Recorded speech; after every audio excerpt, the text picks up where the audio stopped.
And the Lord called unto Moses, and spake unto him out of the tabernacle of the congregation, saying, Speak unto the children of Israel, and say unto them, If any man of you bring an offering unto the Lord, ye shall bring your offering of the cattle, even of the herd, and of the flock. If his offering be a burnt sacrifice of the herd, let him offer a male without blemish. He shall offer it of his own voluntary will at the door of the tabernacle of the congregation before the Lord. And he shall put his hand upon the head of the burnt offering, and it shall be accepted for him to make atonement for him. And he shall kill the bullock before the Lord. And the priests, Aaron's sons, shall bring the blood, and sprinkle the blood round about upon the altar, that is by the door of the tabernacle of the congregation. And he shall flay the burnt offering, and cut it into his pieces. And the sons of Aaron, the priest, shall put fire upon the altar, and lay the wood in order upon the fire. And the priests, Aaron's sons, shall lay the parts, the head, and the fat, in order upon the wood that is on the fire which is upon the altar. But his inwards and his legs shall he wash in water, and the priest shall burn all on the altar, to be a burnt sacrifice, an offering made by fire, of a sweet savour unto the Lord. And if his offering be of the flocks, namely of the sheep or of the goats, for a burnt sacrifice, he shall bring it a male without blemish, and he shall kill it on the side of the altar northward before the Lord. And the priests, Aaron's sons, shall sprinkle his blood round about upon the altar. And he shall cut it into his pieces, with his head and his fat, and the priest shall lay them in order on the wood that is on the fire which is upon the altar. But he shall wash the inwards and the legs with water. And the priest shall bring it all, and burn it upon the altar. It is a burnt sacrifice, an offering made by fire, of a sweet savour unto the Lord. And if the burnt sacrifice for his offering to the Lord be of fowls, then he shall bring his offering of turtle doves, or of young pigeons, and the priest shall bring it unto the altar, and wring off his head, and burn it on the altar, and the blood thereof shall be wrung out at the side of the altar. And he shall pluck away his crop with his feathers, and cast it beside the altar on the east part, by the place of the ashes. And he shall cleave it with the wings thereof, but shall not divide it asunder. And the priest shall burn it upon the altar, upon the wood that is upon the fire. It is a burnt sacrifice, an offering made by fire, of a sweet savour unto the Lord. And when any will offer a meat offering unto the Lord, his offering shall be of fine flour.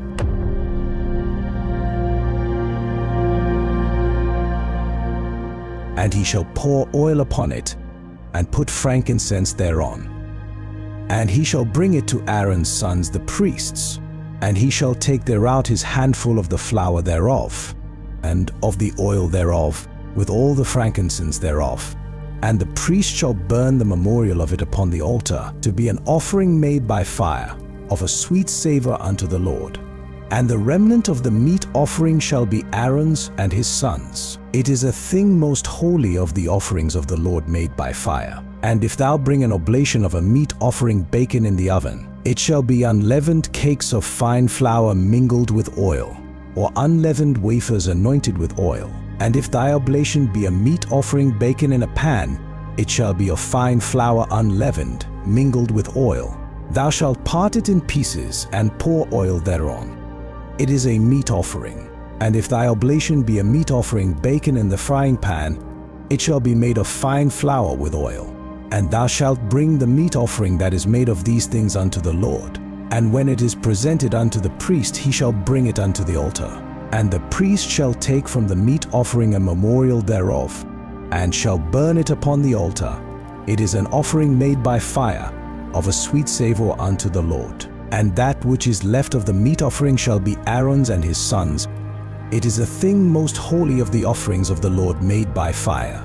No meat offering which ye shall bring unto the Lord shall be made with leaven. For ye shall burn no leaven, nor any honey, in any offering of the Lord made by fire.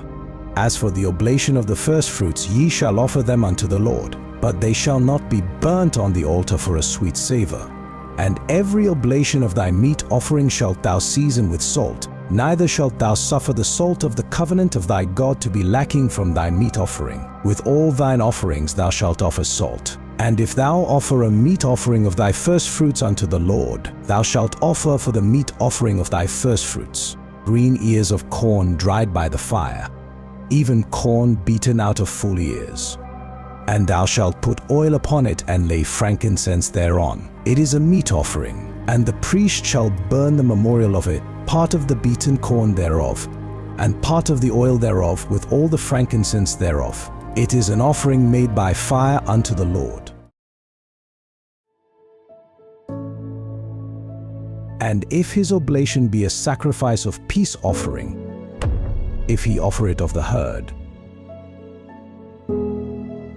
whether it be a male or female, he shall offer it without blemish before the Lord. And he shall lay his hand upon the head of his offering, and kill it at the door of the tabernacle of the congregation. And Aaron's sons the priests shall sprinkle the blood upon the altar round about. And he shall offer of the sacrifice of the peace offering an offering made by fire unto the Lord, the fat that covereth the inwards, and all the fat that is upon the inwards, and the 2 kidneys, and the fat that is on them, which is by the flanks, and the caul above the liver with the kidneys, it shall he take away. And Aaron's sons shall burn it on the altar upon the burnt sacrifice, which is upon the wood that is on the fire. It is an offering made by fire, of a sweet savor unto the Lord. And if his offering for a sacrifice of peace offering unto the Lord be of the flock, male or female, he shall offer it without blemish. If he offer a lamb for his offering, then shall he offer it before the Lord. And he shall lay his hand upon the head of his offering, and kill it before the tabernacle of the congregation. And Aaron's sons shall sprinkle the blood thereof round about upon the altar. And he shall offer of the sacrifice of the peace offering an offering made by fire unto the Lord. The fat thereof, and the whole rump, it shall he take off hard by the backbone, and the fat that covereth the inwards, and all the fat that is upon the inwards, and the 2 kidneys, and the fat that is upon them, which is by the flanks, and the caul above the liver, with the kidneys, it shall he take away, and the priest shall burn it upon the altar. It is the food of the offering made by fire unto the Lord. And if his offering be a goat, then he shall offer it before the Lord. And he shall lay his hand upon the head of it, and kill it before the tabernacle of the congregation. And the sons of Aaron shall sprinkle the blood thereof upon the altar round about. And he shall offer thereof his offering, even an offering made by fire unto the Lord. The fat that covereth the inwards, and all the fat that is upon the inwards, and the 2 kidneys, and the fat that is upon them, which is by the flanks, and the caul above the liver, with the kidneys, it shall he take away. And the priest shall burn them upon the altar. It is the food of the offering made by fire for a sweet savor. All the fat is the Lord's. It shall be a perpetual statute for your generations throughout all your dwellings, that ye eat neither fat nor blood.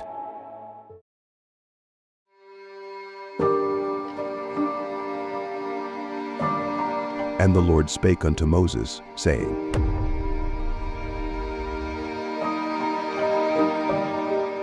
Speak unto the children of Israel, saying, If a soul shall sin through ignorance against any of the commandments of the Lord concerning things which ought not to be done, and shall do against any of them, if the priest that is anointed do sin according to the sin of the people, then let him bring for his sin, which he hath sinned, a young bullock without blemish unto the Lord for a sin offering.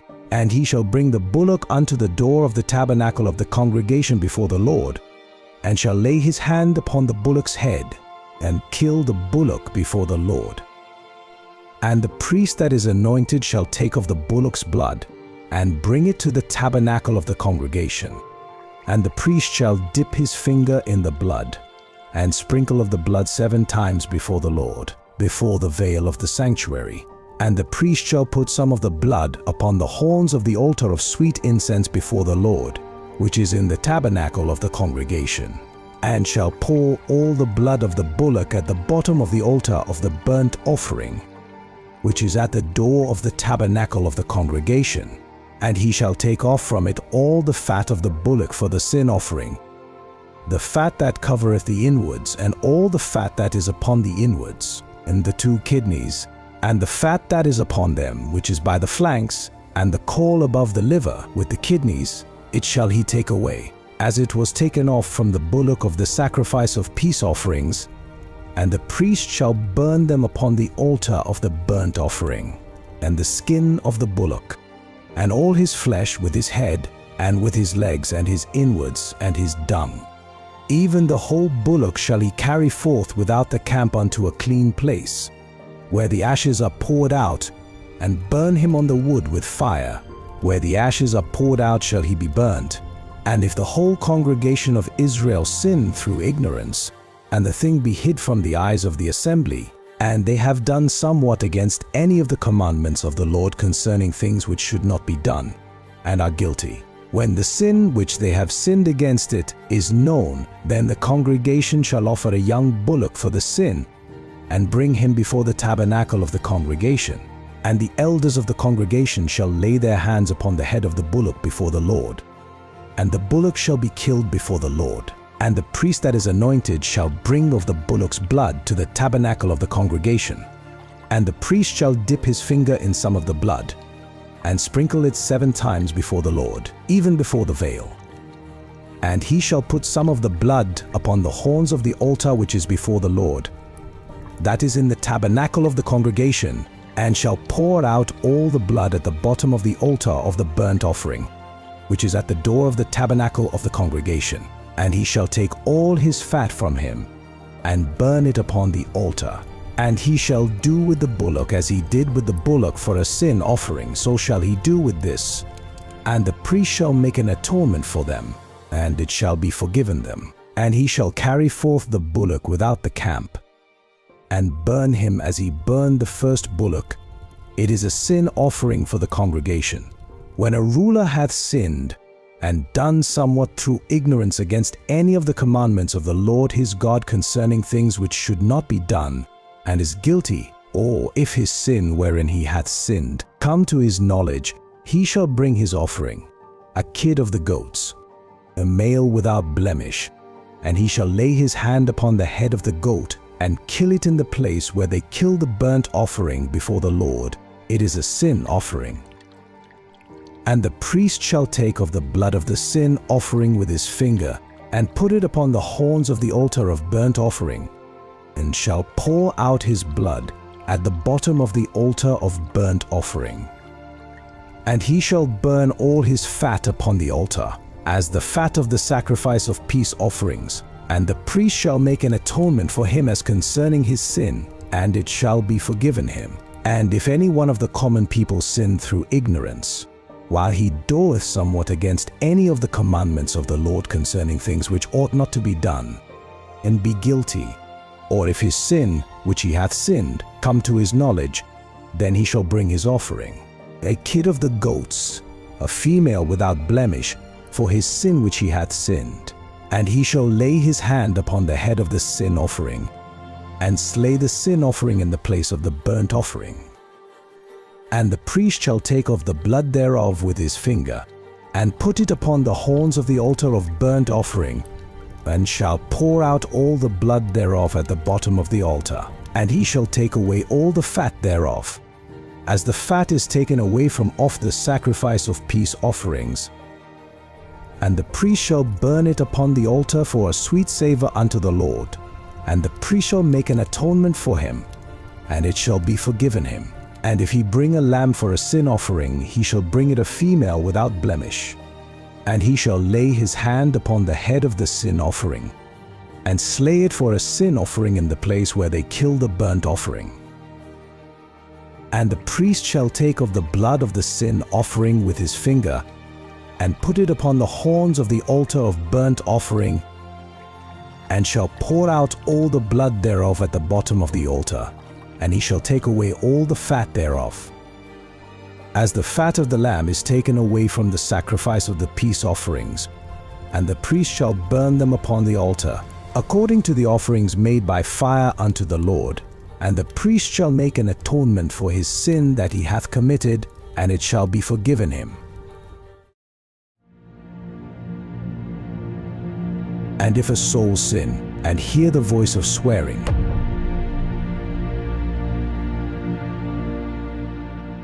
and is a witness, whether he hath seen or known of it, if he do not utter it, then he shall bear his iniquity. Or if a soul touch any unclean thing, whether it be a carcass of an unclean beast, or a carcass of unclean cattle, or the carcass of unclean creeping things, and if it be hidden from him, he also shall be unclean and guilty. Or if he touch the uncleanness of man, whatsoever uncleanness it be, that a man shall be defiled withal, and it be hid from him, when he knoweth of it, then he shall be guilty. Or if a soul swear, pronouncing with his lips to do evil or to do good, whatsoever it be that a man shall pronounce with an oath, and it be hid from him, when he knoweth of it, then he shall be guilty in one of these. And it shall be, when he shall be guilty in one of these things, that he shall confess that he hath sinned in that thing. And he shall bring his trespass offering unto the Lord for his sin which he hath sinned, a female from the flock, a lamb or a kid of the goats, for a sin offering, and the priest shall make an atonement for him concerning his sin. And if he be not able to bring a lamb, then he shall bring for his trespass which he hath committed 2 turtle doves or 2 young pigeons unto the Lord, one for a sin offering, and the other for a burnt offering. And he shall bring them unto the priest, who shall offer that which is for the sin offering first, and wring off his head from his neck, but shall not divide it asunder. And he shall sprinkle of the blood of the sin offering upon the side of the altar, and the rest of the blood shall be wrung out at the bottom of the altar. It is a sin offering. And he shall offer the second for a burnt offering, according to the manner. And the priest shall make an atonement for him for his sin which he hath sinned, and it shall be forgiven him. But if he be not able to bring 2 turtle doves, or 2 young pigeons, then he that sinned shall bring for his offering the 10th part of an ephah of fine flour for a sin offering. He shall put no oil upon it, neither shall he put any frankincense thereon, for it is a sin offering. Then shall he bring it to the priest, and the priest shall take his handful of it, even a memorial thereof, and burn it on the altar, according to the offerings made by fire unto the Lord. It is a sin offering. And the priest shall make an atonement for him as touching his sin that he had sinned in one of these, and it shall be forgiven him, and the remnant shall be the priest's as a meat offering. And the Lord spake unto Moses, saying, If a soul commit a trespass, and sin through ignorance in the holy things of the Lord, then he shall bring for his trespass unto the Lord a ram without blemish out of the flocks, with thy estimation by shekels of silver, after the shekel of the sanctuary, for a trespass offering. And he shall make amends for the harm that he hath done in the holy thing, and shall add the 5th part thereto, and give it unto the priest. And the priest shall make an atonement for him with the ram of the trespass offering, and it shall be forgiven him. And if a soul sin, and commit any of these things which are forbidden to be done by the commandments of the Lord, though he wist it not, yet is he guilty, and shall bear his iniquity. And he shall bring a ram without blemish out of the flock, with thy estimation, for a trespass offering unto the priest. And the priest shall make an atonement for him concerning his ignorance wherein he erred and wist it not, and it shall be forgiven him. It is a trespass offering, he hath certainly trespassed against the Lord.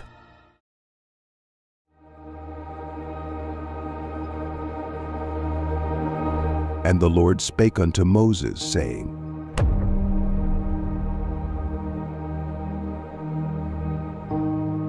If a soul sin and commit a trespass against the Lord, and lie unto his neighbor in that which was delivered him to keep, or in fellowship, or in a thing taken away by violence, or hath deceived his neighbor, or have found that which was lost, and lieth concerning it, and sweareth falsely in any of all these that a man doeth, sinning therein, then it shall be, because he hath sinned and is guilty, that he shall restore that which he took violently away, or the thing which he hath deceitfully gotten, or that which was delivered him to keep, or the lost thing which he found, or all that about which he hath sworn falsely, he shall even restore it in the principal, and shall add the 5th part more thereto, and give it unto him to whom it appertaineth in the day of his trespass offering. And he shall bring his trespass offering unto the Lord, a ram without blemish out of the flock, with thy estimation, for a trespass offering unto the priest. And the priest shall make an atonement for him before the Lord, and it shall be forgiven him for anything of all that he hath done in trespassing therein. And the Lord spake unto Moses, saying, Command Aaron and his sons, saying, This is the law of the burnt offering. It is the burnt offering, because of the burning upon the altar all night unto the morning, and the fire of the altar shall be burning in it. And the priest shall put on his linen garment, and his linen breeches shall he put upon his flesh, and take up the ashes which the fire hath consumed with the burnt offering on the altar. And he shall put them beside the altar. And he shall put off his garments, and put on other garments, and carry forth the ashes without the camp unto a clean place. And the fire upon the altar shall be burning in it. It shall not be put out. And the priest shall burn wood on it every morning, and lay the burnt offering in order upon it. And he shall burn thereon the fat of the peace offerings. The fire shall ever be burning upon the altar. It shall never go out. And this is the law of the meat offering. The sons of Aaron shall offer it before the Lord, before the altar, and he shall take of it his handful of the flour of the meat offering, and of the oil thereof, and all the frankincense which is upon the meat offering, and shall burn it upon the altar for a sweet savour, even the memorial of it, unto the Lord. And the remainder thereof shall Aaron and his sons eat. With unleavened bread shall it be eaten in the holy place. In the court of the tabernacle of the congregation they shall eat it. It shall not be baken with leaven. I have given it unto them for their portion of my offerings made by fire. It is most holy, as is the sin offering, and as the trespass offering. All the males among the children of Aaron shall eat of it. It shall be a statute forever in your generations concerning the offerings of the Lord made by fire. Every one that toucheth them shall be holy. And the Lord spake unto Moses, saying, This is the offering of Aaron and of his sons, which they shall offer unto the Lord in the day, when he is anointed. The 10th part of an ephah of fine flour for a meat offering perpetual, half of it in the morning, and half thereof at night. In a pan it shall be made with oil, and when it is baken thou shalt bring it in. And the baken pieces of the meat offering shalt thou offer for a sweet savour unto the Lord. And the priest of his sons that is anointed in his stead shall offer it. It is a statute for ever unto the Lord. It shall be wholly burnt. For every meat offering for the priest shall be wholly burnt. It shall not be eaten. And the Lord spake unto Moses, saying, Speak unto Aaron and to his sons, saying, This is the law of the sin offering. In the place where the burnt offering is killed shall the sin offering be killed before the Lord. It is most holy. The priest that offereth it for sin shall eat it. In the holy place shall it be eaten, in the court of the tabernacle of the congregation. Whatsoever shall touch the flesh thereof shall be holy. And when there is sprinkled of the blood thereof upon any garment, thou shalt wash that whereon it was sprinkled in the holy place. But the earthen vessel wherein it is sodden shall be broken. And if it be sodden in a brazen pot, it shall be both scoured and rinsed in water. All the males among the priests shall eat thereof. It is most holy, and no sin offering, whereof any of the blood is brought into the tabernacle of the congregation to reconcile withal in the holy place, shall be eaten. It shall be burnt in the fire.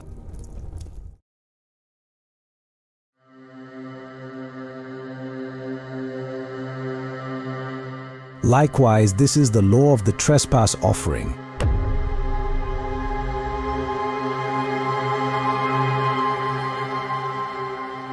It is most holy. In the place where they kill the burnt offering shall they kill the trespass offering, and the blood thereof shall he sprinkle round about upon the altar. And he shall offer of it all the fat thereof, the rump, and the fat that covereth the inwards, and the 2 kidneys, and the fat that is on them, which is by the flanks, and the caul that is above the liver with the kidneys, it shall he take away. And the priest shall burn them upon the altar for an offering made by fire unto the Lord. It is a trespass offering. Every male among the priests shall eat thereof.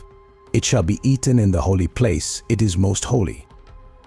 As the sin offering is, so is the trespass offering. There is one law for them.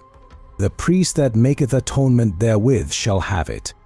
And the priest that offereth any man's burnt offering, even the priest shall have to himself the skin of the burnt offering which he hath offered, and all the meat offering that is baken in the oven, and all that is dressed in the frying pan. And in the pan shall be the priest's that offereth it, and every meat offering, mingled with oil and dry, shall all the sons of Aaron have, one as much as another. This is the law of the sacrifice of peace offerings, which he shall offer unto the Lord. If he offer it for a thanksgiving, then he shall offer with the sacrifice of thanksgiving unleavened cakes mingled with oil, and unleavened wafers anointed with oil, and cakes mingled with oil, of fine flour fried. Besides the cakes, he shall offer for his offering leavened bread with the sacrifice of thanksgiving of his peace offerings. And of it he shall offer one out of the whole oblation for an heave offering unto the Lord, and it shall be the priest's that sprinkleth the blood of the peace offerings. And the flesh of the sacrifice of his peace offerings for thanksgiving shall be eaten the same day that it is offered. He shall not leave any of it until the morning. But if the sacrifice of his offering be a vow, or a voluntary offering, it shall be eaten the same day that he offereth his sacrifice, and on the morrow also the remainder of it shall be eaten. But the remainder of the flesh of the sacrifice on the third day shall be burnt with fire. And if any of the flesh of the sacrifice of his peace offerings be eaten at all on the third day, it shall not be accepted, neither shall it be imputed unto him that offereth it.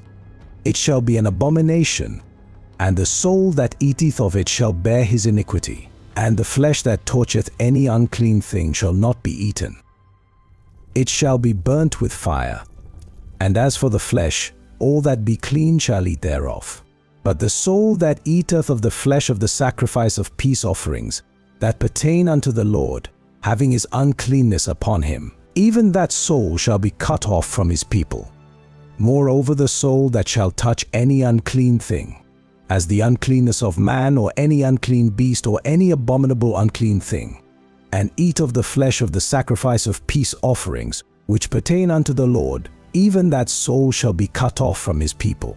And the Lord spake unto Moses, saying, Speak unto the children of Israel, saying, Ye shall eat no manner of fat, of ox, or of sheep, or of goat, and the fat of the beast that dieth of itself, and the fat of that which is torn with beasts, may be used in any other use, but ye shall in no wise eat of it. For whosoever eateth the fat of the beast, of which men offer an offering made by fire unto the Lord, even the soul that eateth it shall be cut off from his people. Moreover, ye shall eat no manner of blood, whether it be of fowl or of beast, in any of your dwellings.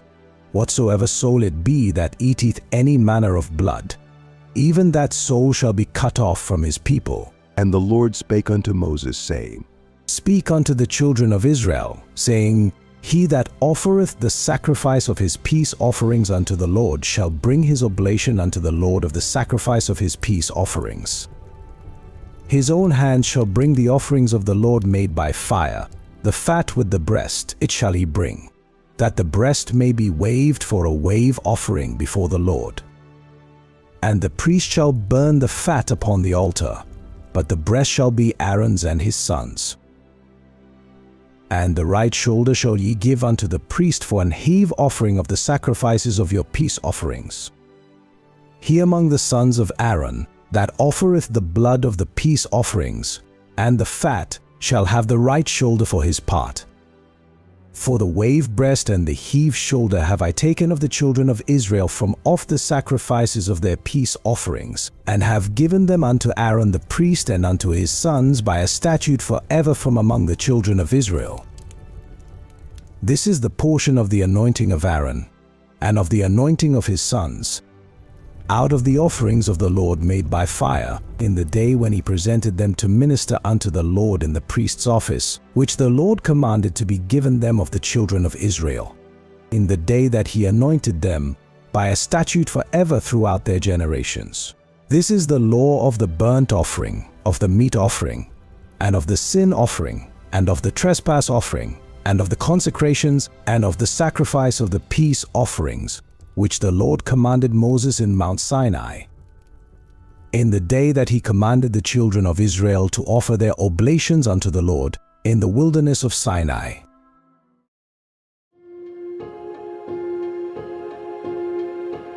And the Lord spake unto Moses, saying,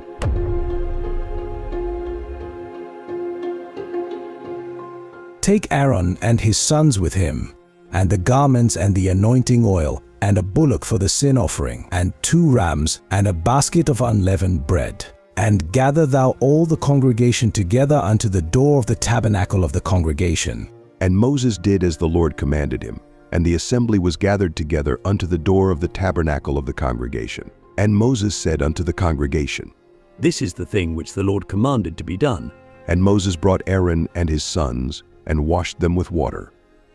And he put upon him the coat, and girded him with the girdle, and clothed him with the robe, and put the ephod upon him. And he girded him with the curious girdle of the ephod, and bound it unto him therewith. And he put the breastplate upon him. Also he put in the breastplate the Urim and the Thummim. And he put the mitre upon his head. Also upon the mitre, even upon his forefront, did he put the golden plate, the holy crown, as the Lord commanded Moses. And Moses took the anointing oil, and anointed the tabernacle and all that was therein, and sanctified them. And he sprinkled thereof upon the altar 7 times, and anointed the altar and all his vessels, both the laver and his foot, to sanctify them. And he poured of the anointing oil upon Aaron's head, and anointed him, to sanctify him. And Moses brought Aaron's sons, and put coats upon them, and girded them with girdles, and put bonnets upon them, as the Lord commanded Moses. And he brought the bullock for the sin offering, and Aaron and his sons laid their hands upon the head of the bullock for the sin offering.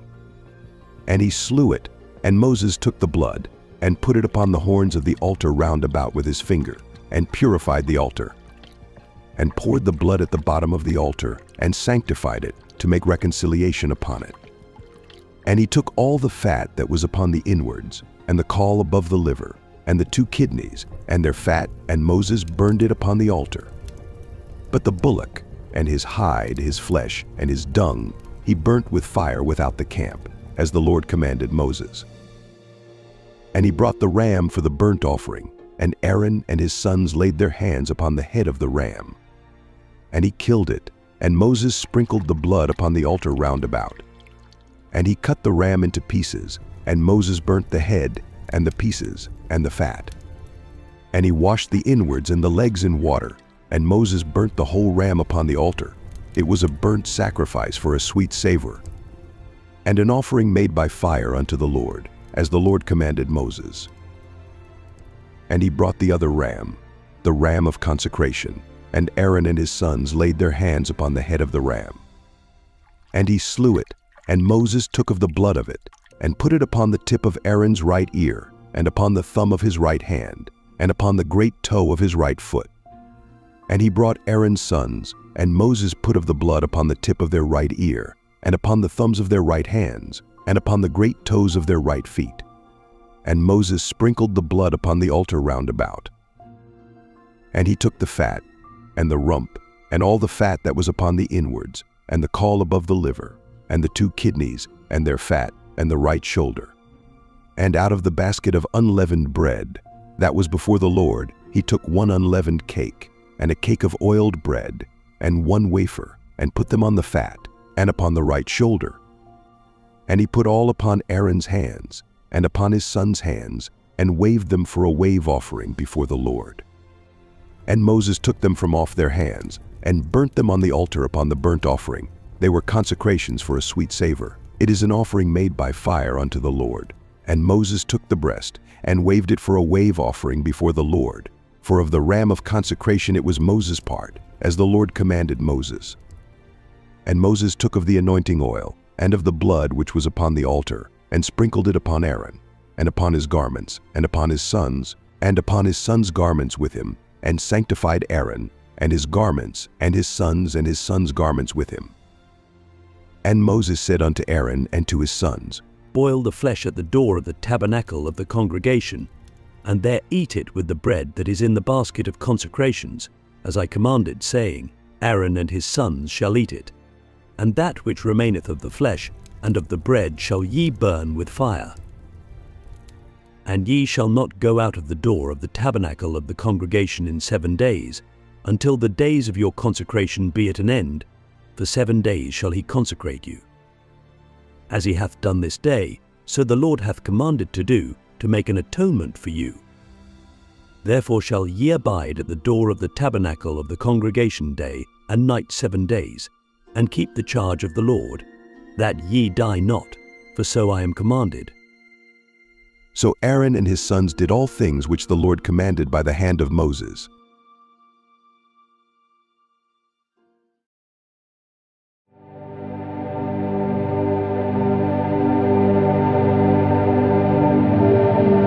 And it came to pass on the 8th day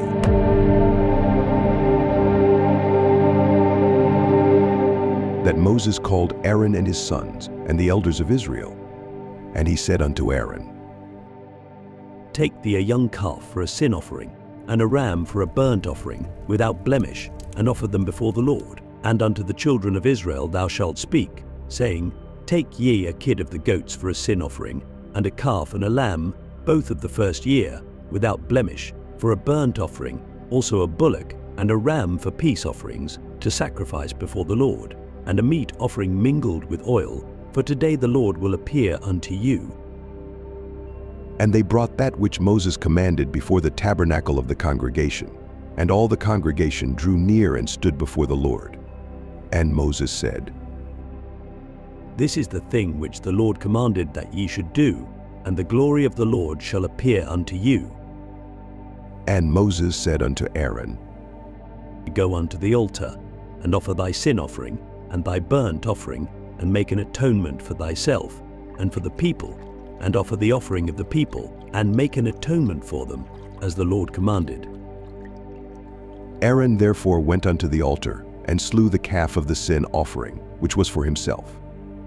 And the sons of Aaron brought the blood unto him, and he dipped his finger in the blood, and put it upon the horns of the altar, and poured out the blood at the bottom of the altar, but the fat, and the kidneys, and the caul above the liver of the sin offering, he burnt upon the altar, as the Lord commanded Moses.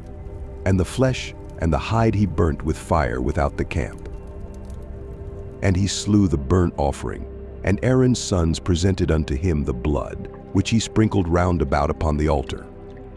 And they presented the burnt offering unto him, with the pieces thereof, and the head, and he burnt them upon the altar. And he did wash the inwards and the legs, and burnt them upon the burnt offering on the altar.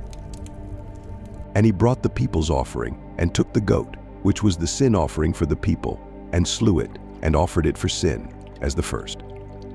And he brought the burnt offering, and offered it according to the manner. And he brought the meat offering, and took an handful thereof, and burnt it upon the altar, beside the burnt sacrifice of the morning. He slew also the bullock, and the ram for a sacrifice of peace offerings, which was for the people. And Aaron's sons presented unto him the blood, which he sprinkled upon the altar round about, and the fat of the bullock and of the ram, the rump, and that which covereth the inwards, and the kidneys, and the caul above the liver. And they put the fat upon the breasts, and he burnt the fat upon the altar. And the breasts and the right shoulder Aaron waved for a wave offering before the Lord, as Moses commanded. And Aaron lifted up his hand toward the people, and blessed them, and came down from offering of the sin offering, and the burnt offering, and peace offerings. And Moses and Aaron went into the tabernacle of the congregation, and came out, and blessed the people. And the glory of the Lord appeared unto all the people.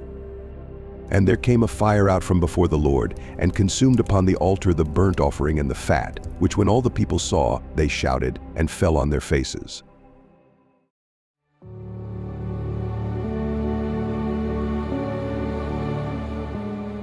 And Nadab and Abihu, the sons of Aaron,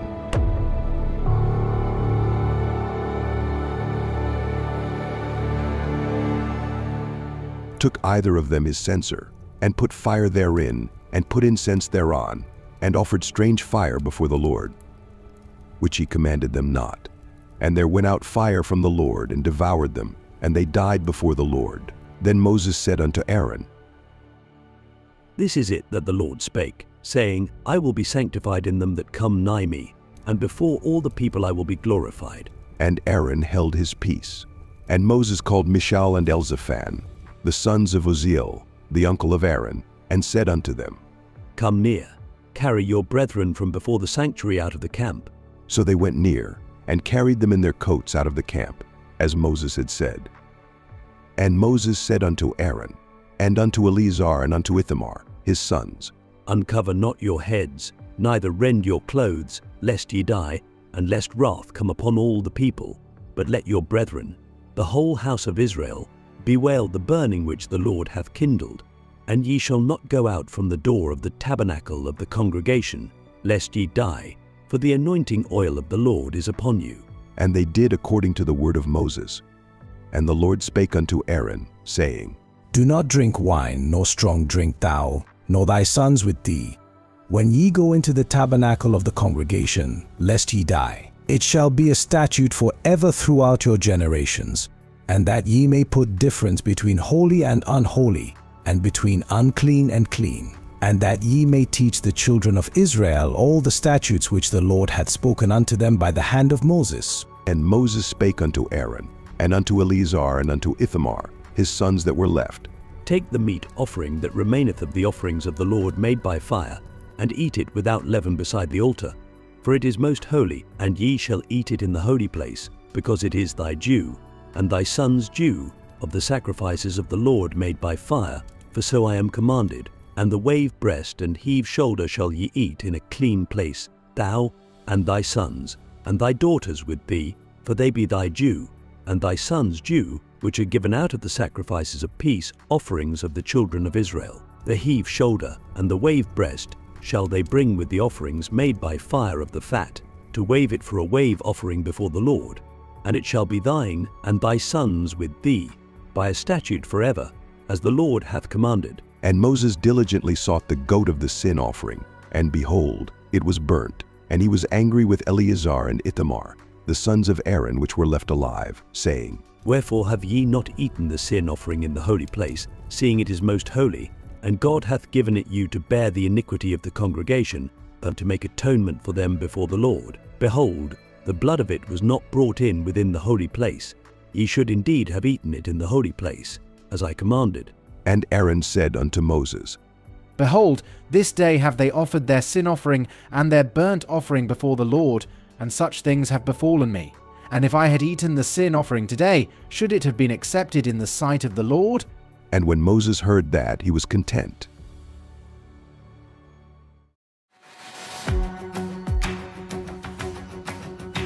Saying, These are the beasts which ye shall eat among all the beasts that are on the earth.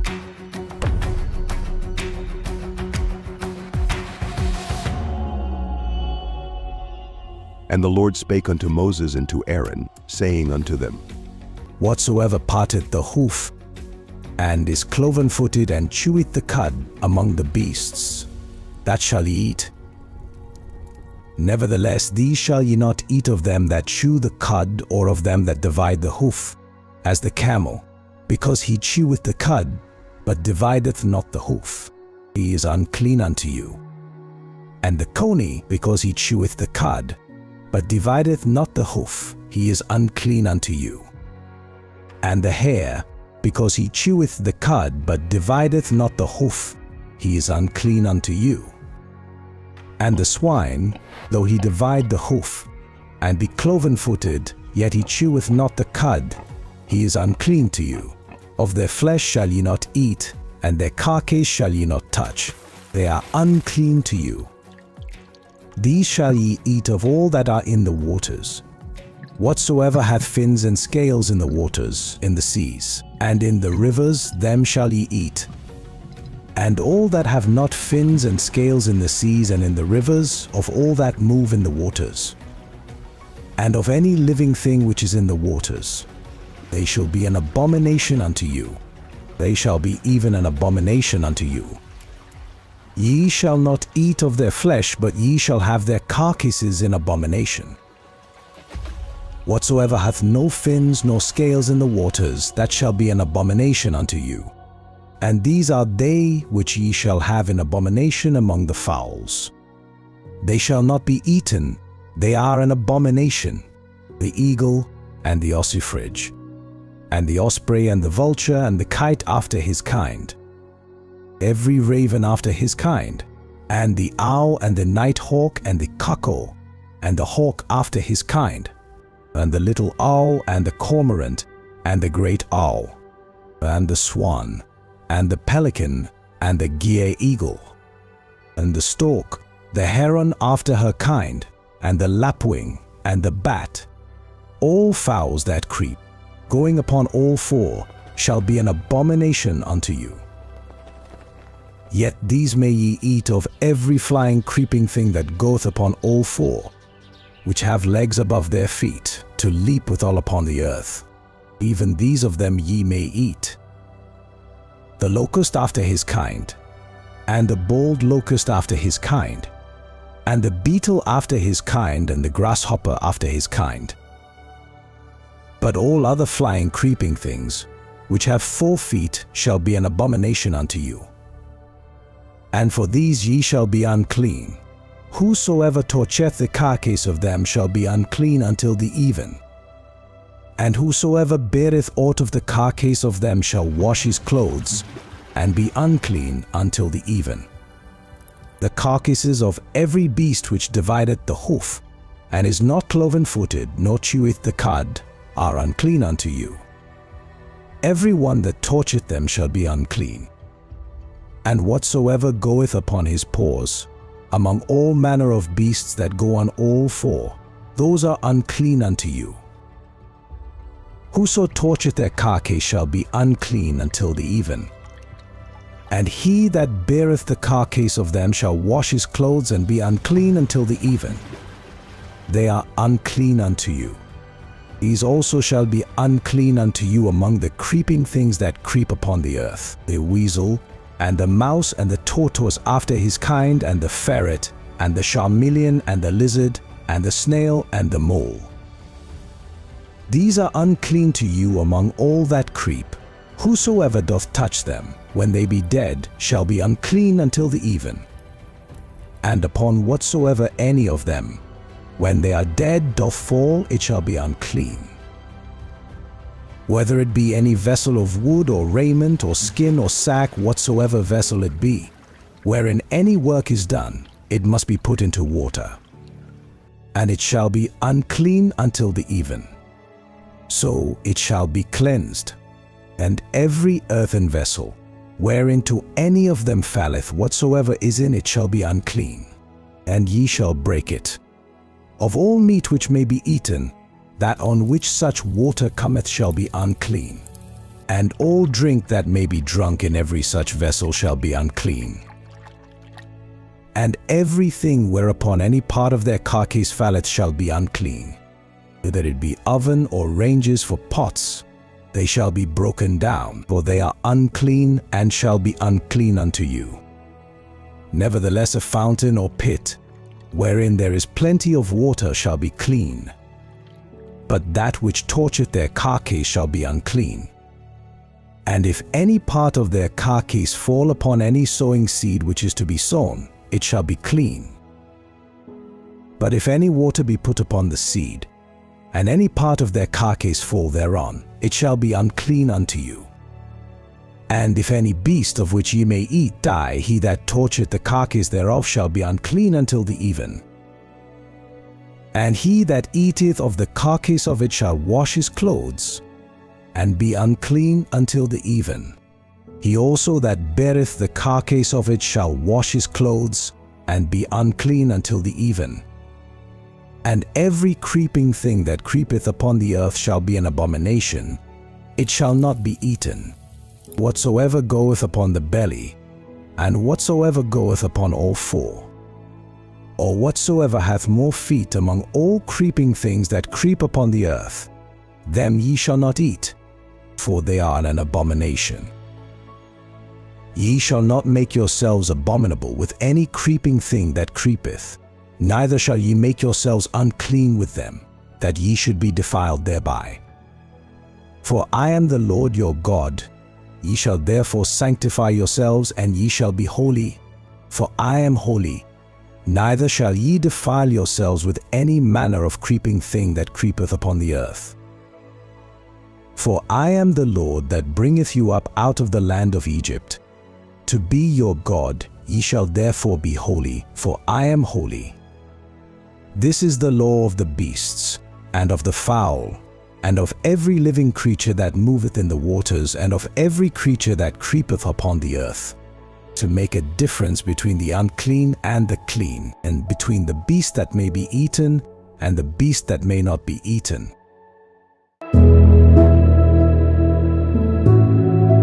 And the Lord spake unto Moses, saying,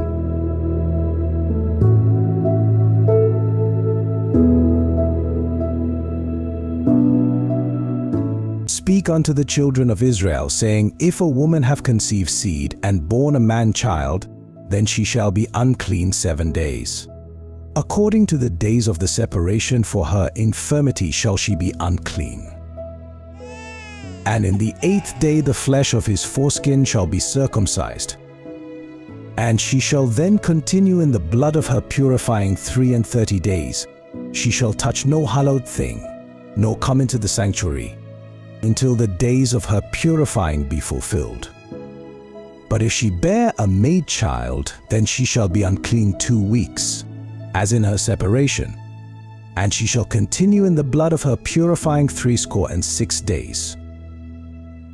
And when the days of her purifying are fulfilled for a son or for a daughter, she shall bring a lamb of the first year for a burnt offering, and a young pigeon or a turtle dove for a sin offering, unto the door of the tabernacle of the congregation, unto the priest, who shall offer it before the Lord, and make an atonement for her.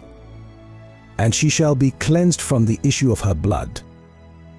This is the law for her that hath borne a male or a female. And if she be not able to bring a lamb, then she shall bring 2 turtles or 2 young pigeons, the one for the burnt offering, and the other for a sin offering. And the priest shall make an atonement for her, and she shall be clean.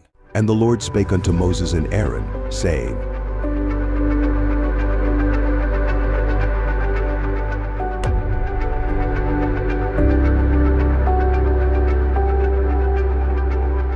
When a man shall have in the skin of his flesh arising a scab or bright spot, and it be in the skin of his flesh like the plague of leprosy, then he shall be brought unto Aaron the priest, or unto one of his sons the priests. And the priest shall look on the plague in the skin of the flesh, and when the hair in the plague is turned white, and the plague inside be deeper than the skin of his flesh, it is a plague of leprosy, and the priest shall look on him, and pronounce him unclean. If the bright spot be white in the skin of his flesh, and inside be not deeper than the skin, and the hair thereof be not turned white, then the priest shall shut up him that hath the plague 7 days. And the priest shall look on him the 7th day, and behold, if the plague in his side be at a stay, and the plague spread not in the skin, then the priest shall shut him up 7 days more. And the priest shall look on him again the 7th day, and behold, if the plague be somewhat dark, and the plague spread not in the skin, the priest shall pronounce him clean.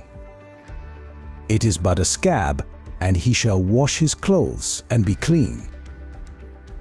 But if the scab spread much abroad in the skin, after that he hath been seen of the priest for his cleansing, he shall be seen of the priest again.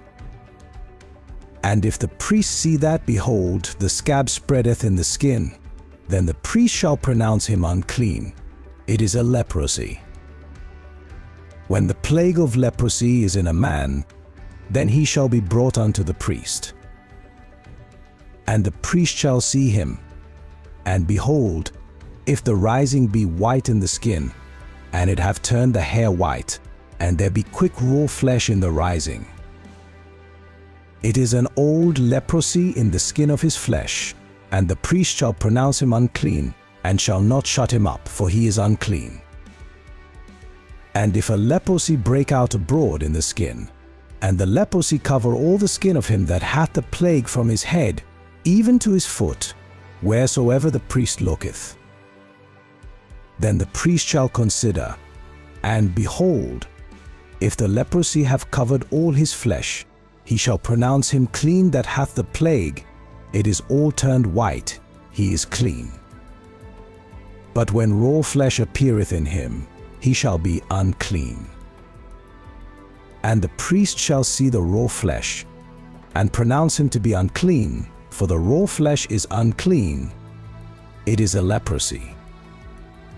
Or if the raw flesh turn again and be changed unto white, he shall come unto the priest, and the priest shall see him. And behold, if the plague be turned into white, then the priest shall pronounce him clean that hath the plague. He is clean. The flesh also, in which even in the skin thereof was a boil, and is healed. And in the place of the boil there be a white rising, or a bright spot, white and somewhat reddish, and it be shewed to the priest. And if, when the priest seeth it, behold, it be in sight lower than the skin, and the hair thereof be turned white, the priest shall pronounce him unclean. It is a plague of leprosy broken out of the boil. But if the priest look on it, and behold, there be no white hairs therein, and if it be not lower than the skin, but be somewhat dark, then the priest shall shut him up 7 days. And if it spread much abroad in the skin, then the priest shall pronounce him unclean. It is a plague. But if the bright spot stay in his place, and spread not, it is a burning boil, and the priest shall pronounce him clean. Or if there be any flesh in the skin whereof there is a hot burning, and the quick flesh that burneth have a white bright spot, somewhat reddish, or white, then the priest shall look upon it, and behold, if the hair in the bright spot be turned white, and it be inside deeper than the skin, it is a leprosy broken out of the burning. Wherefore the priest shall pronounce him unclean. It is the plague of leprosy. But if the priest look on it, and behold, there be no white hair in the bright spot, and it be no lower than the other skin, but be somewhat dark, then the priest shall shut him up 7 days, and the priest shall look upon him the 7th day. And if it be spread much abroad in the skin, then the priest shall pronounce him unclean. It is the plague of leprosy. And if the bright spot stay in his place, and spread not in the skin, but it be somewhat dark, it is a rising of the burning, and the priest shall pronounce him clean, for it is an inflammation of the burning. If a man or woman have a plague upon the head or the beard, then the priest shall see the plague, and behold, if it be inside deeper than the skin, and there be in it a yellow thin hair, then the priest shall pronounce him unclean. It is a dry scole, even a leprosy upon the head or beard. And if the priest look on the plague of the scole, and behold, it be not inside deeper than the skin, and that there is no black hair in it, then the priest shall shut up him that hath the plague of the scole 7 days. And in the 7th day the priest shall look on the plague, and behold, if the scole spread not, and there be in it no yellow hair, and the scole be not inside deeper than the skin, he shall be shaven, but the scole shall he not shave. And the priest shall shut up him that hath the scole 7 days more. And in the 7th day the priest shall look on the scole, and behold, if the scole be not spread in the skin, nor be inside deeper than the skin, then the priest shall pronounce him clean, and he shall wash his clothes and be clean. But if the scole spread much in the skin after his cleansing, then the priest shall look on him. And behold, if the scole be spread in the skin, the priest shall not seek for yellow hair. He is unclean. But if the scole be in his sight at a stay, and that there is black hair grown up therein, the scole is healed, he is clean, and the priest shall pronounce him clean. If a man also or a woman have in the skin of their flesh bright spots, even white bright spots, then the priest shall look, and behold, If the bright spots in the skin of their flesh be darkish white, it is a freckled spot that groweth in the skin, he is clean. And the man whose hair is fallen off his head, he is bald, yet is he clean. And he that hath his hair fallen off from the part of his head toward his face, he is forehead bald, yet is he clean.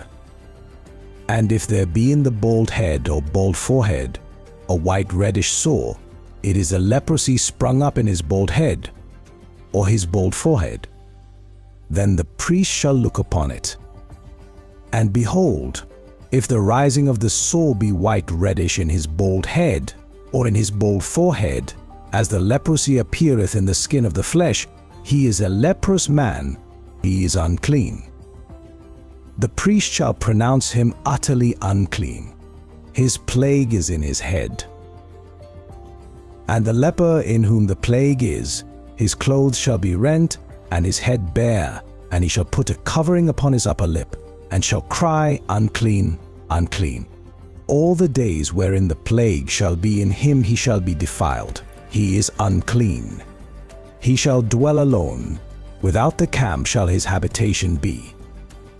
The garment also that the plague of leprosy is in, whether it be a woolen garment or a linen garment, whether it be in the warp or woof of linen or of woolen, whether in a skin or in anything made of skin. And if the plague be greenish or reddish in the garment or in the skin, either in the warp or in the woof or in anything of skin, it is a plague of leprosy, and shall be shewed unto the priest.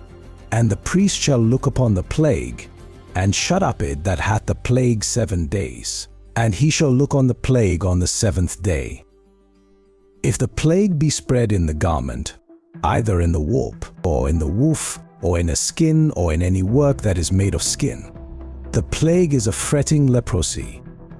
It is unclean. He shall therefore burn that garment, whether warp or woof, in woolen or in linen or anything of skin, wherein the plague is, for it is a fretting leprosy. It shall be burnt in the fire. And if the priest shall look, and behold, the plague be not spread in the garment, either in the warp or in the woof or in anything of skin, then the priest shall command that they wash the thing wherein the plague is, and he shall shut it up 7 days more. And the priest shall look on the plague. After that it is washed, and behold, if the plague have not changed his color, and the plague be not spread, it is unclean.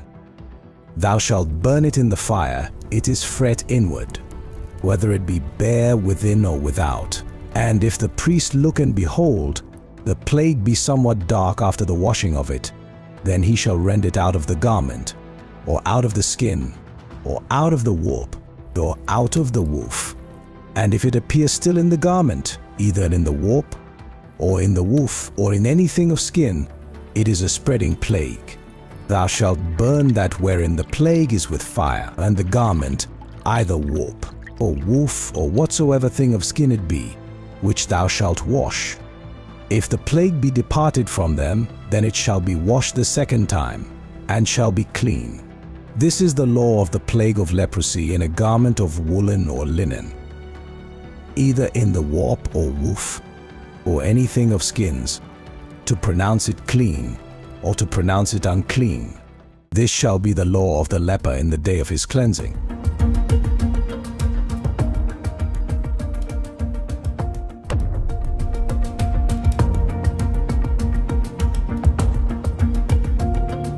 And the Lord spake unto Moses, saying, This shall be the law of the leper in the day of his cleansing. He shall be brought unto the priest. And the priest shall go forth out of the camp, and the priest shall look, and behold, if the plague of leprosy be healed in the leper. Then shall the priest command to take for him that is to be cleansed 2 birds alive and clean, and cedar wood, and scarlet, and hyssop. And the priest shall command that one of the birds be killed in an earthen vessel over running water. As for the living bird, he shall take it, and the cedar wood, and the scarlet, and the hyssop, and shall dip them and the living bird in the blood of the bird that was killed over the running water. And he shall sprinkle upon him that is to be cleansed from the leprosy 7 times, and shall pronounce him clean, and shall let the living bird loose into the open field. And he that is to be cleansed shall wash his clothes, and shave off all his hair, and wash himself in water, that he may be clean. And after that he shall come into the camp, and shall tarry abroad out of his tent 7 days. But it shall be on the 7th day that he shall shave all his hair off his head, and his beard, and his eyebrows, even all his hair he shall shave off.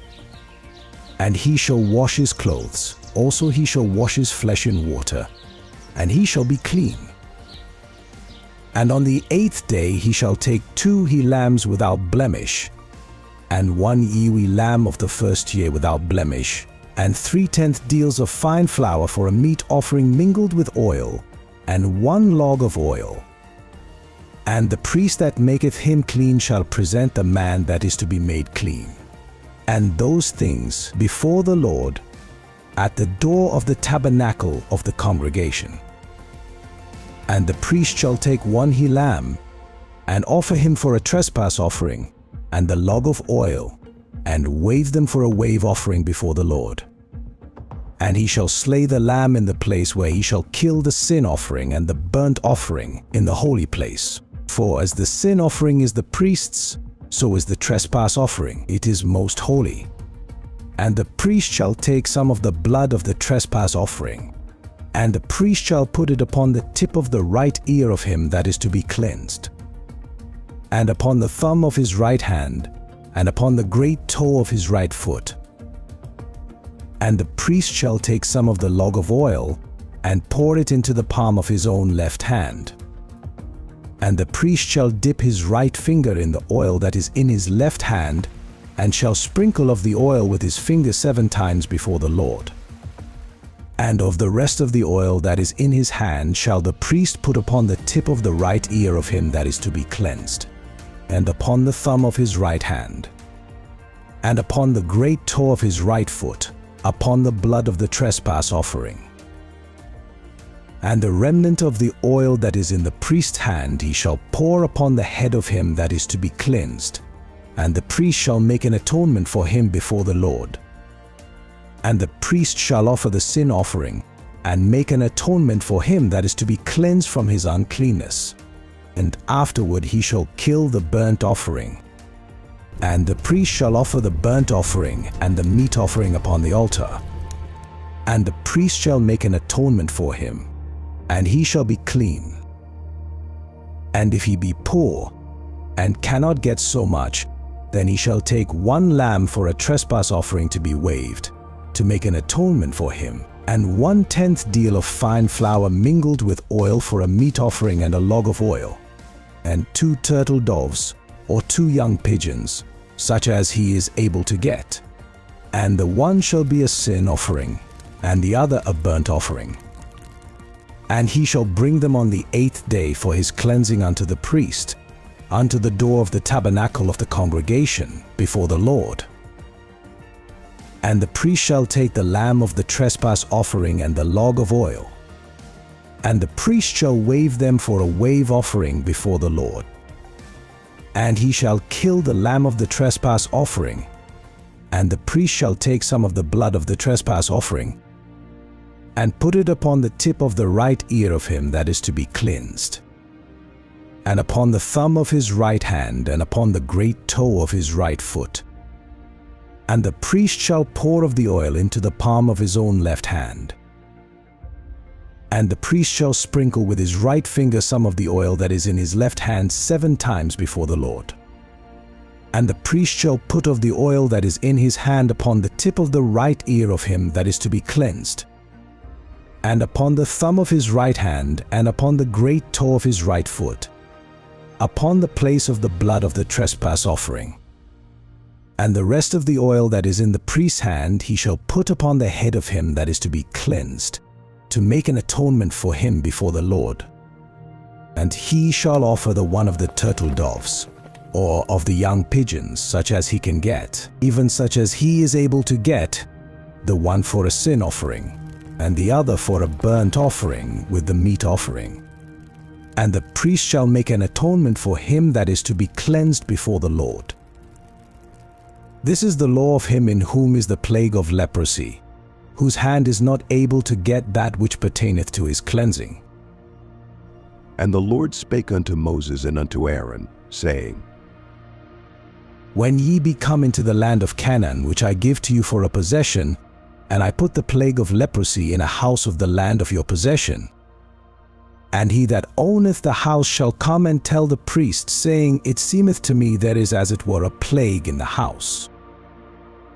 Then the priest shall command that they empty the house before the priest go into it to see the plague, that all that is in the house be not made unclean. And afterward the priest shall go in to see the house, and he shall look on the plague, and behold, if the plague be in the walls of the house with hollow strakes, greenish or reddish, which in sight are lower than the wall, then the priest shall go out of the house to the door of the house, and shut up the house 7 days. And the priest shall come again the 7th day, and shall look. And behold, if the plague be spread in the walls of the house, then the priest shall command that they take away the stones in which the plague is, and they shall cast them into an unclean place without the city. And he shall cause the house to be scraped within round about. And they shall pour out the dust that they scrape off without the city into an unclean place.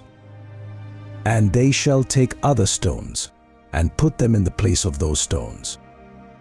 And he shall take other mortar, and shall place to the house. And if the plague come again, and break out in the house, after that he hath taken away the stones, and after he hath scraped the house, and after it is placed, then the priest shall come and look. And behold, if the plague be spread in the house, it is a fretting leprosy in the house, it is unclean. And he shall break down the house, the stones of it, and the timber thereof, and all the mortar of the house, and he shall carry them forth out of the city into an unclean place. Moreover, he that goeth into the house all the while that it is shut up shall be unclean until the even. And he that lieth in the house shall wash his clothes, and he that eateth in the house shall wash his clothes. And if the priest shall come in, and look upon it, and behold, the plague hath not spread in the house, after the house was placed, then the priest shall pronounce the house clean, because the plague is healed.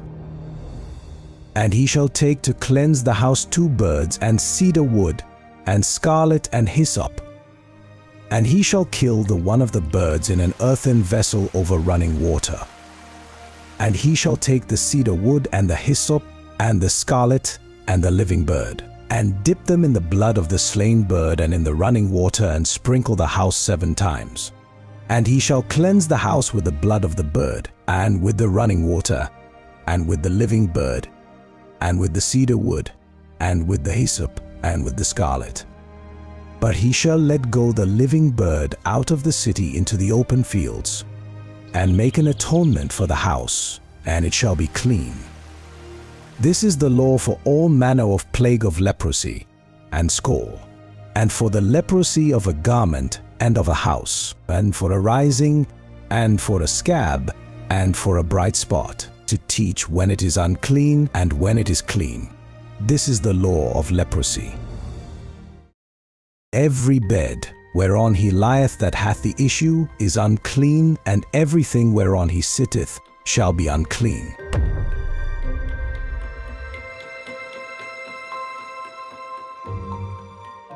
And the Lord spake unto Moses and to Aaron, saying, Speak unto the children of Israel, and say unto them, when any man hath a running issue out of his flesh, because of his issue he is unclean. And this shall be his uncleanness in his issue. Whether his flesh run with his issue, or his flesh be stopped from his issue, it is his uncleanness. Every bed whereon he lieth that hath the issue is unclean, and everything whereon he sitteth shall be unclean. And whosoever toucheth his bed shall wash his clothes, and bathe himself in water, and be unclean until the even. And he that sitteth on anything whereon he sat that hath the issue shall wash his clothes, and bathe himself in water, and be unclean until the even. And he that torcheth the flesh of him that hath the issue shall wash his clothes, and bathe himself in water, and be unclean until the even. And if he that hath the issue spit upon him that is clean, then he shall wash his clothes, and bathe himself in water, and be unclean until the even. And what saddle soever he rideth upon that hath the issue shall be unclean. And whosoever torcheth anything that was under him shall be unclean until the even. And he that beareth any of those things shall wash his clothes, and bathe himself in water, and be unclean until the even. And whomsoever he torcheth that hath the issue, and hath not rinsed his hands in water, he shall wash his clothes and bathe himself in water, and be unclean until the even. And the vessel of earth that he torcheth which hath the issue shall be broken, and every vessel of wood shall be rinsed in water. And when he that hath an issue is cleansed of his issue, then he shall number to himself 7 days for his cleansing, and wash his clothes, and bathe his flesh in running water, and shall be clean. And on the 8th day he shall take to him 2 turtle doves or 2 young pigeons, and come before the Lord unto the door of the tabernacle of the congregation, and give them unto the priest. And the priest shall offer them, the one for a sin offering, and the other for a burnt offering, and the priest shall make an atonement for him before the Lord for his issue. And if any man's seed of copulation go out from him, then he shall wash all his flesh in water, and be unclean until the even, and every garment and every skin, whereon is the seed of copulation, shall be washed with water, and be unclean until the even. The woman also with whom man shall lie with seed of copulation, they shall both bathe themselves in water, and be unclean until the even. And if a woman have an issue, and her issue in her flesh be blood, she shall be put apart 7 days, and whosoever torcheth her shall be unclean until the even. And everything that she lieth upon in her separation shall be unclean. Everything also that she sitteth upon shall be unclean. And whosoever torcheth her bed shall wash his clothes, and bathe himself in water, and be unclean until the even. And whosoever torcheth anything that she sat upon shall wash his clothes, and bathe himself in water, and be unclean until the even. And if it be on her bed, or on anything whereon she sitteth when he torcheth it, he shall be unclean until the even. And if any man lie with her at all, and her flowers be upon him, he shall be unclean 7 days, and all the bed whereon he lieth shall be unclean. And if a woman have an issue of her blood many days out of the time of her separation, or if it run beyond the time of her separation, all the days of the issue of her uncleanness shall be as the days of her separation, she shall be unclean. Every bed whereon she lieth all the days of her issue shall be unto her as the bed of her separation. And whatsoever she sitteth upon shall be unclean, as the uncleanness of her separation. And whosoever torcheth those things shall be unclean, and shall wash his clothes, and bathe himself in water, and be unclean until the even. But if she be cleansed of her issue, then she shall number to herself 7 days, and after that she shall be clean. And on the 8th day she shall take unto her 2 turtles, or 2 young pigeons, and bring them unto the priest, to the door of the tabernacle of the congregation. And the priest shall offer the one for a sin offering, and the other for a burnt offering. And the priest shall make an atonement for her before the Lord for the issue of her uncleanness. Thus shall ye separate the children of Israel from their uncleanness, that they die not in their uncleanness, when they defile my tabernacle that is among them. This is the law of him that hath an issue, and of him whose seed goeth from him, and is defiled therewith, and of her that is sick of her flowers, and of him that hath an issue of the man, and of the woman, and of him that lieth with her that is unclean. And the Lord spake unto Moses after the death of the 2 sons of Aaron, when they offered before the Lord, and died.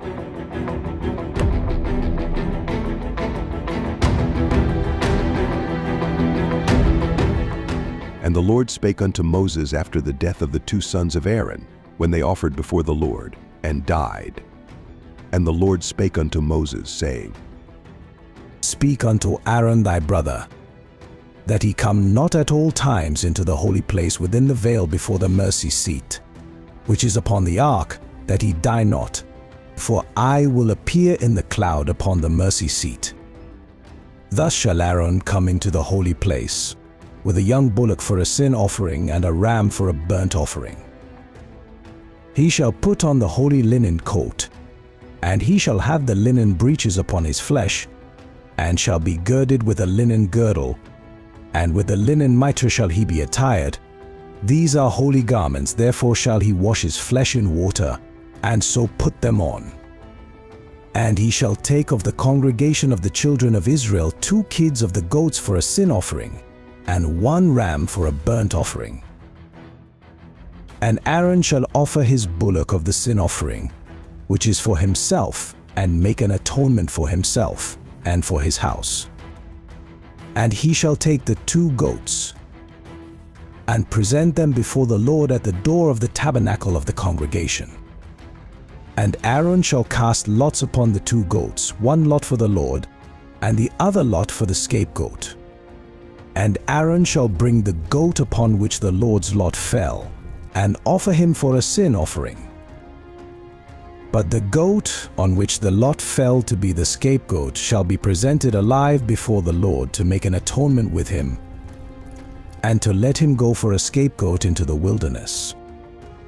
And Aaron shall bring the bullock of the sin offering, which is for himself, and shall make an atonement for himself and for his house, and shall kill the bullock of the sin offering which is for himself. And he shall take a censer full of burning coals of fire from off the altar before the Lord, and his hands full of sweet incense beaten small, and bring it within the veil. And he shall put the incense upon the fire before the Lord, that the cloud of the incense may cover the mercy seat that is upon the testimony, that he die not. And he shall take of the blood of the bullock, and sprinkle it with his finger upon the mercy seat eastward. And before the mercy seat shall he sprinkle of the blood with his finger 7 times. Then shall he kill the goat of the sin offering, that is for the people, and bring his blood within the veil, and do with that blood as he did with the blood of the bullock, and sprinkle it upon the mercy seat, and before the mercy seat. And he shall make an atonement for the holy place, because of the uncleanness of the children of Israel, and because of their transgressions in all their sins. And so shall he do for the tabernacle of the congregation, that remaineth among them in the midst of their uncleanness. And there shall be no man in the tabernacle of the congregation when he goeth in to make an atonement in the holy place, until he come out, and have made an atonement for himself, and for his household, and for all the congregation of Israel. And he shall go out unto the altar that is before the Lord, and make an atonement for it, and shall take of the blood of the bullock, and of the blood of the goat, and put it upon the horns of the altar round about. And he shall sprinkle of the blood upon it with his finger 7 times, and cleanse it, and hallow it from the uncleanness of the children of Israel. And when he hath made an end of reconciling the holy place, and the tabernacle of the congregation and the altar, he shall bring the live goat. And Aaron shall lay both his hands upon the head of the live goat, and confess over him all the iniquities of the children of Israel, and all their transgressions in all their sins, putting them upon the head of the goat, and shall send him away by the hand of a fit man into the wilderness. And the goat shall bear upon him all their iniquities unto a land not inhabited, and he shall let go the goat in the wilderness. And Aaron shall come into the tabernacle of the congregation, and shall put off the linen garments, which he put on when he went into the holy place, and shall leave them there. And he shall wash his flesh with water in the holy place, and put on his garments, and come forth and offer his burnt offering, and the burnt offering of the people. and make an atonement for himself and for the people. And the fat of the sin offering shall he burn upon the altar. And he that let go the goat for the scapegoat shall wash his clothes, and bathe his flesh in water, and afterward come into the camp. And the bullock for the sin offering, and the goat for the sin offering, whose blood was brought in to make atonement in the holy place, shall one carry forth without the camp. And they shall burn in the fire their skins, and their flesh and their dung. And he that burneth them shall wash his clothes, and bathe his flesh in water, and afterward he shall come into the camp. And this shall be a statute for ever unto you, that in the 7th month, on the 10th day of the month, ye shall afflict your souls, and do no work at all. Whether it be one of your own country, or a stranger that sojourneth among you. For on that day shall the priest make an atonement for you, to cleanse you, that ye may be clean from all your sins before the Lord. It shall be a Sabbath of rest unto you, and ye shall afflict your souls by a statute forever. And the priest whom he shall anoint, and whom he shall consecrate to minister in the priest's office in his father's stead, shall make the atonement, and shall put on the linen clothes, even the holy garments. And he shall make an atonement for the holy sanctuary, and he shall make an atonement for the tabernacle of the congregation and for the altar. And he shall make an atonement for the priests, and for all the people of the congregation. And this shall be an everlasting statute unto you, to make an atonement for the children of Israel for all their sins once a year. And he did as the Lord commanded Moses. And the Lord spake unto Moses, saying,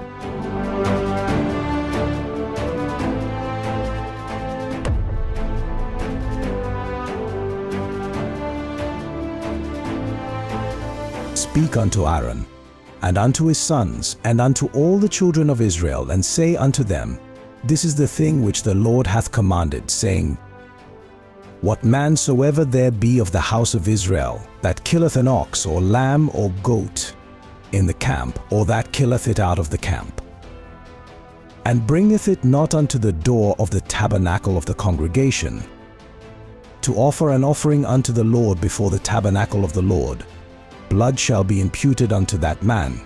He hath shed blood, and that man shall be cut off from among his people, to the end that the children of Israel may bring their sacrifices, which they offer in the open field, even that they may bring them unto the Lord, unto the door of the tabernacle of the congregation, and to the priest, and offer them for peace offerings unto the Lord.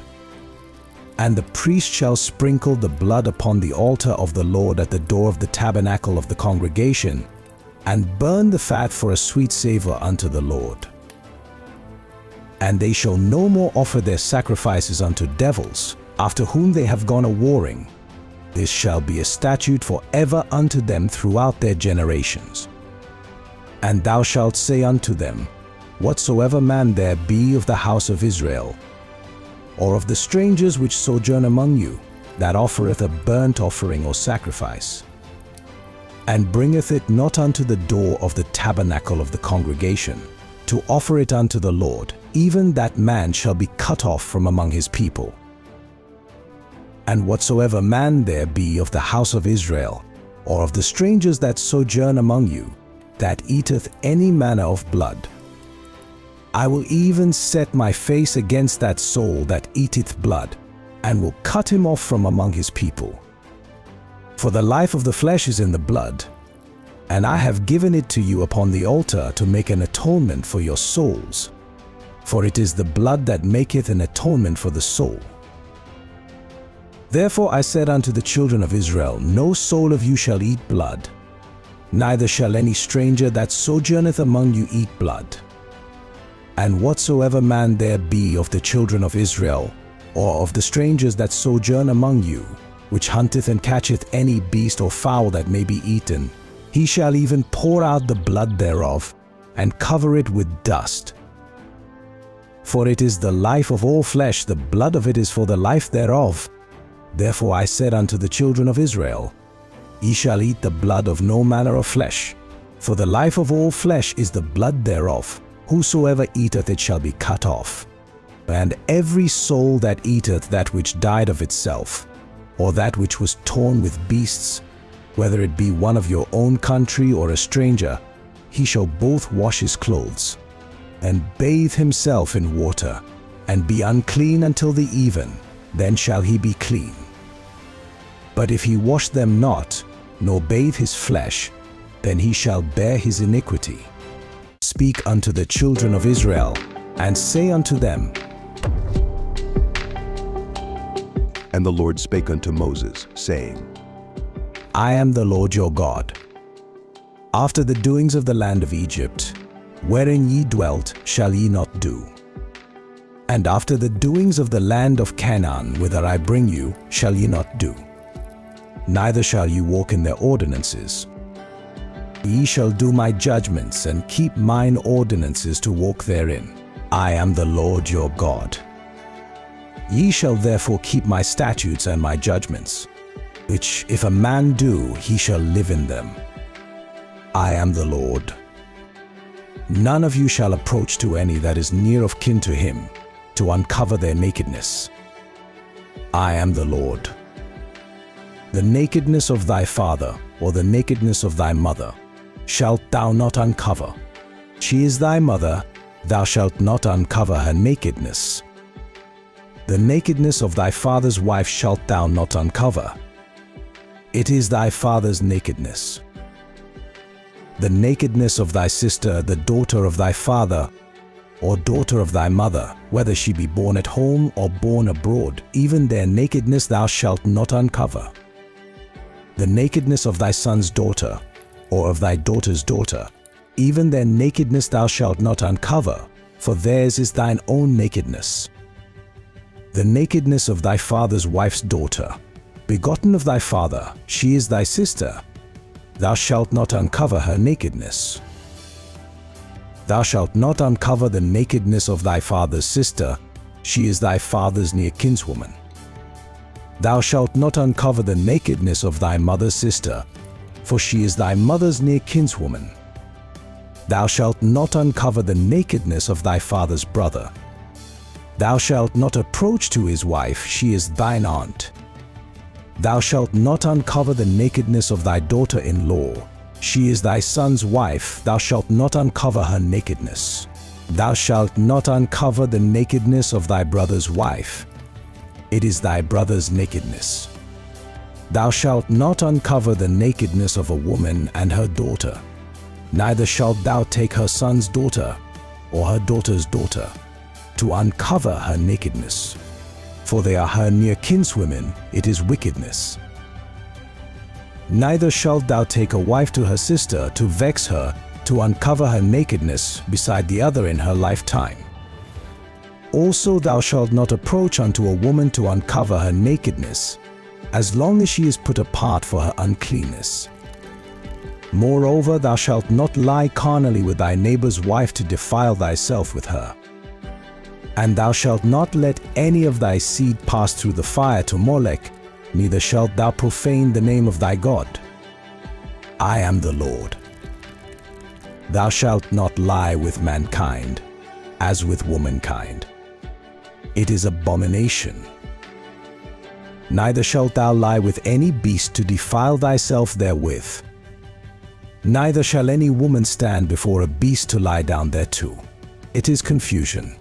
Defile not ye yourselves in any of these things, for in all these the nations are defiled which I cast out before you. And the land is defiled, therefore I do visit the iniquity thereof upon it.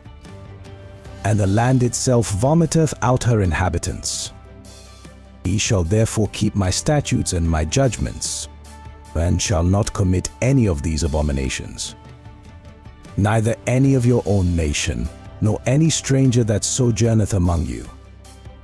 For all these abominations have the men of the land done which were before you, and the land is defiled, that the land spew not you out also, when ye defile it, as it spewed out the nations that were before you. For whosoever shall commit any of these abominations, Even the souls that commit them shall be cut off from among their people. Therefore shall ye keep mine ordinance, that ye commit not any one of these abominable customs which were committed before you, and that ye defile not yourselves therein. I am the Lord your God. And the Lord spake unto Moses, saying, Speak unto all the congregation of the children of Israel, and say unto them, Ye shall be holy, for I the Lord your God am holy. Ye shall fear every man his mother and his father, and keep my Sabbaths. I am the Lord your God. Turn ye not unto idols, nor make to yourselves molten gods. I am the Lord your God. And if ye offer a sacrifice of peace offerings unto the Lord, ye shall offer it at your own will. It shall be eaten the same day ye offer it, and on the morrow. And if aught remain until the third day, it shall be burnt in the fire. And if it be eaten at all on the third day, it is abominable. It shall not be accepted. Therefore every one that eateth it shall bear his iniquity, because he hath profaned the hallowed thing of the Lord. And that soul shall be cut off from among his people. And when ye reap the harvest of your land, thou shalt not wholly reap the corners of thy field, neither shalt thou gather the gleanings of thy harvest. And thou shalt not glean thy vineyard, neither shalt thou gather every grape of thy vineyard. Thou shalt leave them for the poor and stranger. I am the Lord your God. Ye shall not steal, neither deal falsely, neither lie one to another. And ye shall not swear by my name falsely, neither shalt thou profane the name of thy God. I am the Lord. Thou shalt not defraud thy neighbor, neither rob him. The wages of him that is hired shall not abide with thee all night until the morning. Thou shalt not curse the deaf, nor put a stumbling block before the blind, but shalt fear thy God. I am the Lord. Ye shall do no unrighteousness in judgment. Thou shalt not respect the person of the poor, nor honor the person of the mighty. But in righteousness shalt thou judge thy neighbor. Thou shalt not go up and down as a talebearer among thy people, neither shalt thou stand against the blood of thy neighbor. I am the Lord. Thou shalt not hate thy brother in thine heart. Thou shalt in any wise rebuke thy neighbor, and not suffer sin upon him. Thou shalt not avenge, nor bear any grudge against the children of thy people, but thou shalt love thy neighbor as thyself. I am the Lord. Ye shall keep my statutes. Thou shalt not let thy cattle gender with a diverse kind. Thou shalt not sow thy field with mingled seed.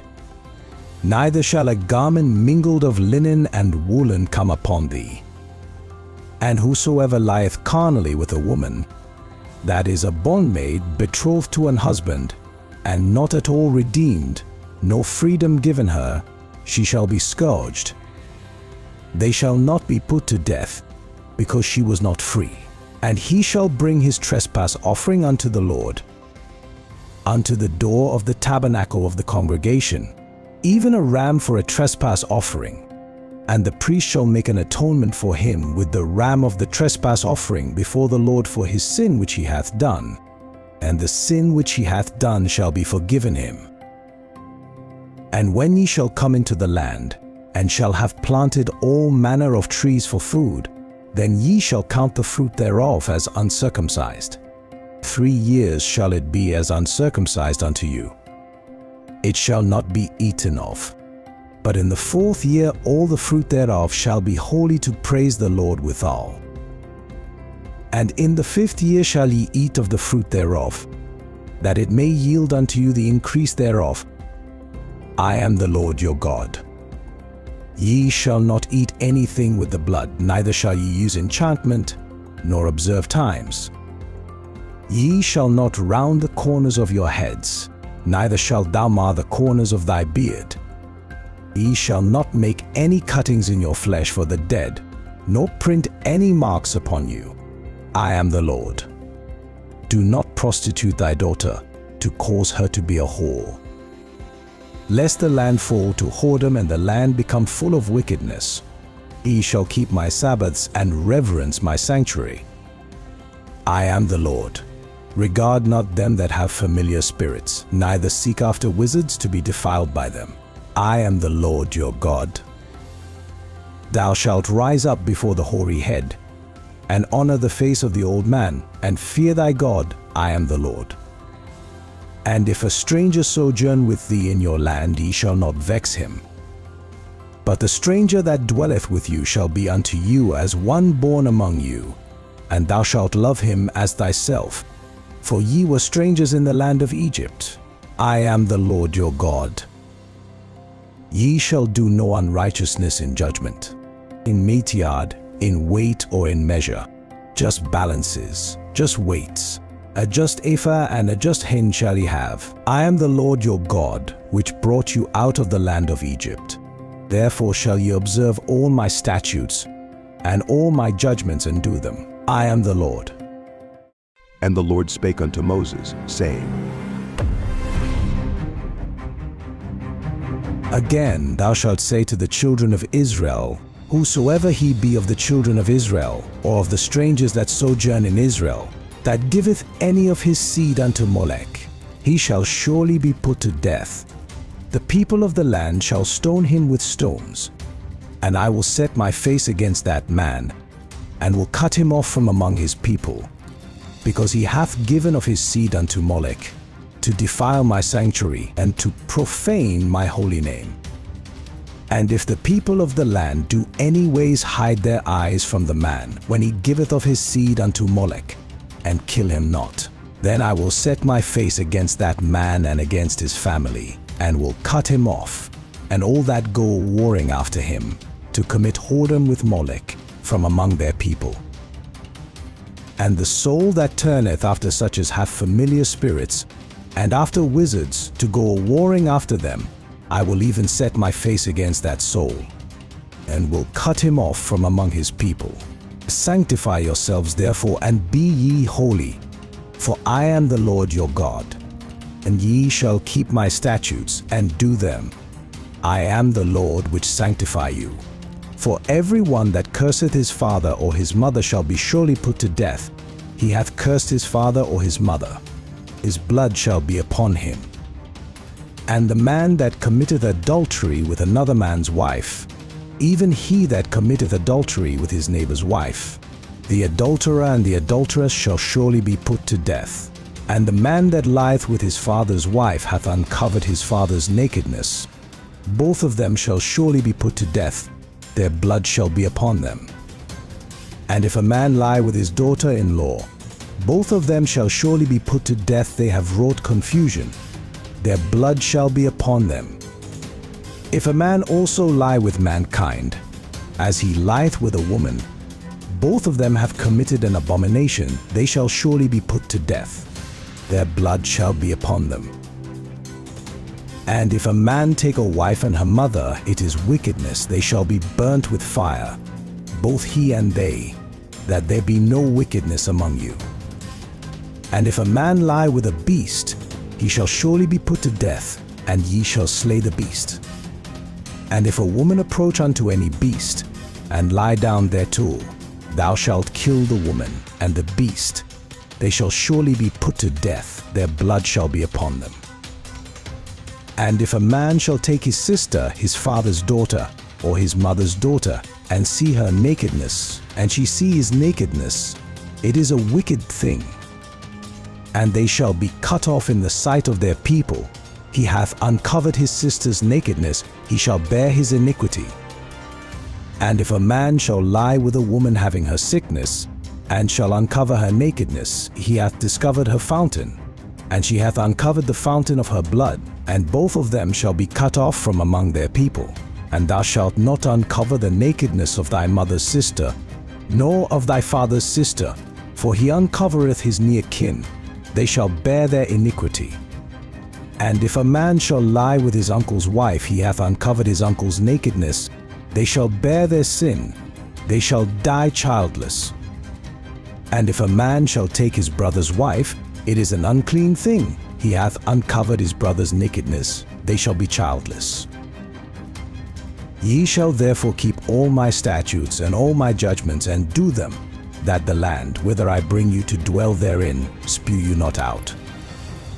And ye shall not walk in the manners of the nation, which I cast out before you, for they committed all these things, and therefore I abhorred them.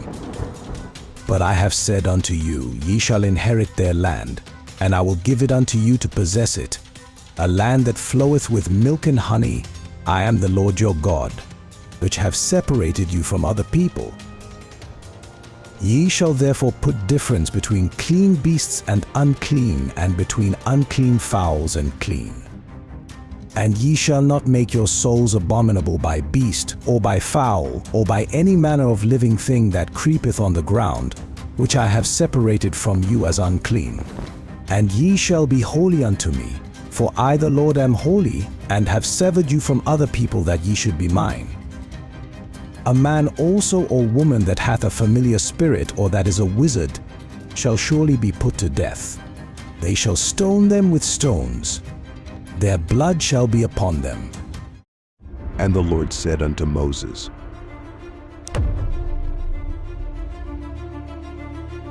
Speak unto the priests the sons of Aaron, and say unto them, There shall none be defiled for the dead among his people, but for his kin that is near unto him, that is, for his mother, and for his father, and for his son, and for his daughter, and for his brother, and for his sister a virgin, that is nigh unto him, which hath had no husband. For her may he be defiled. But he shall not defile himself, being a chief man among his people, to profane himself. They shall not make baldness upon their head, neither shall they shave off the corner of their beard, nor make any cuttings in their flesh. They shall be holy unto their God, and not profane the name of their God, for the offerings of the Lord made by fire. And the bread of their God they do offer, therefore they shall be holy. They shall not take a wife that is a whore or profane, neither shall they take a woman put away from her husband, for he is holy unto his God. Thou shalt sanctify him therefore, for he offereth the bread of thy God, he shall be holy unto thee. For I the Lord which sanctify you am holy. And the daughter of any priest, if she profane herself by playing the whore, she profaneth her father, she shall be burnt with fire. And he that is the high priest among his brethren, upon whose head the anointing oil was poured, and that is consecrated to put on the garments, shall not uncover his head, nor rend his clothes. Neither shall he go into any dead body, nor defile himself for his father or for his mother.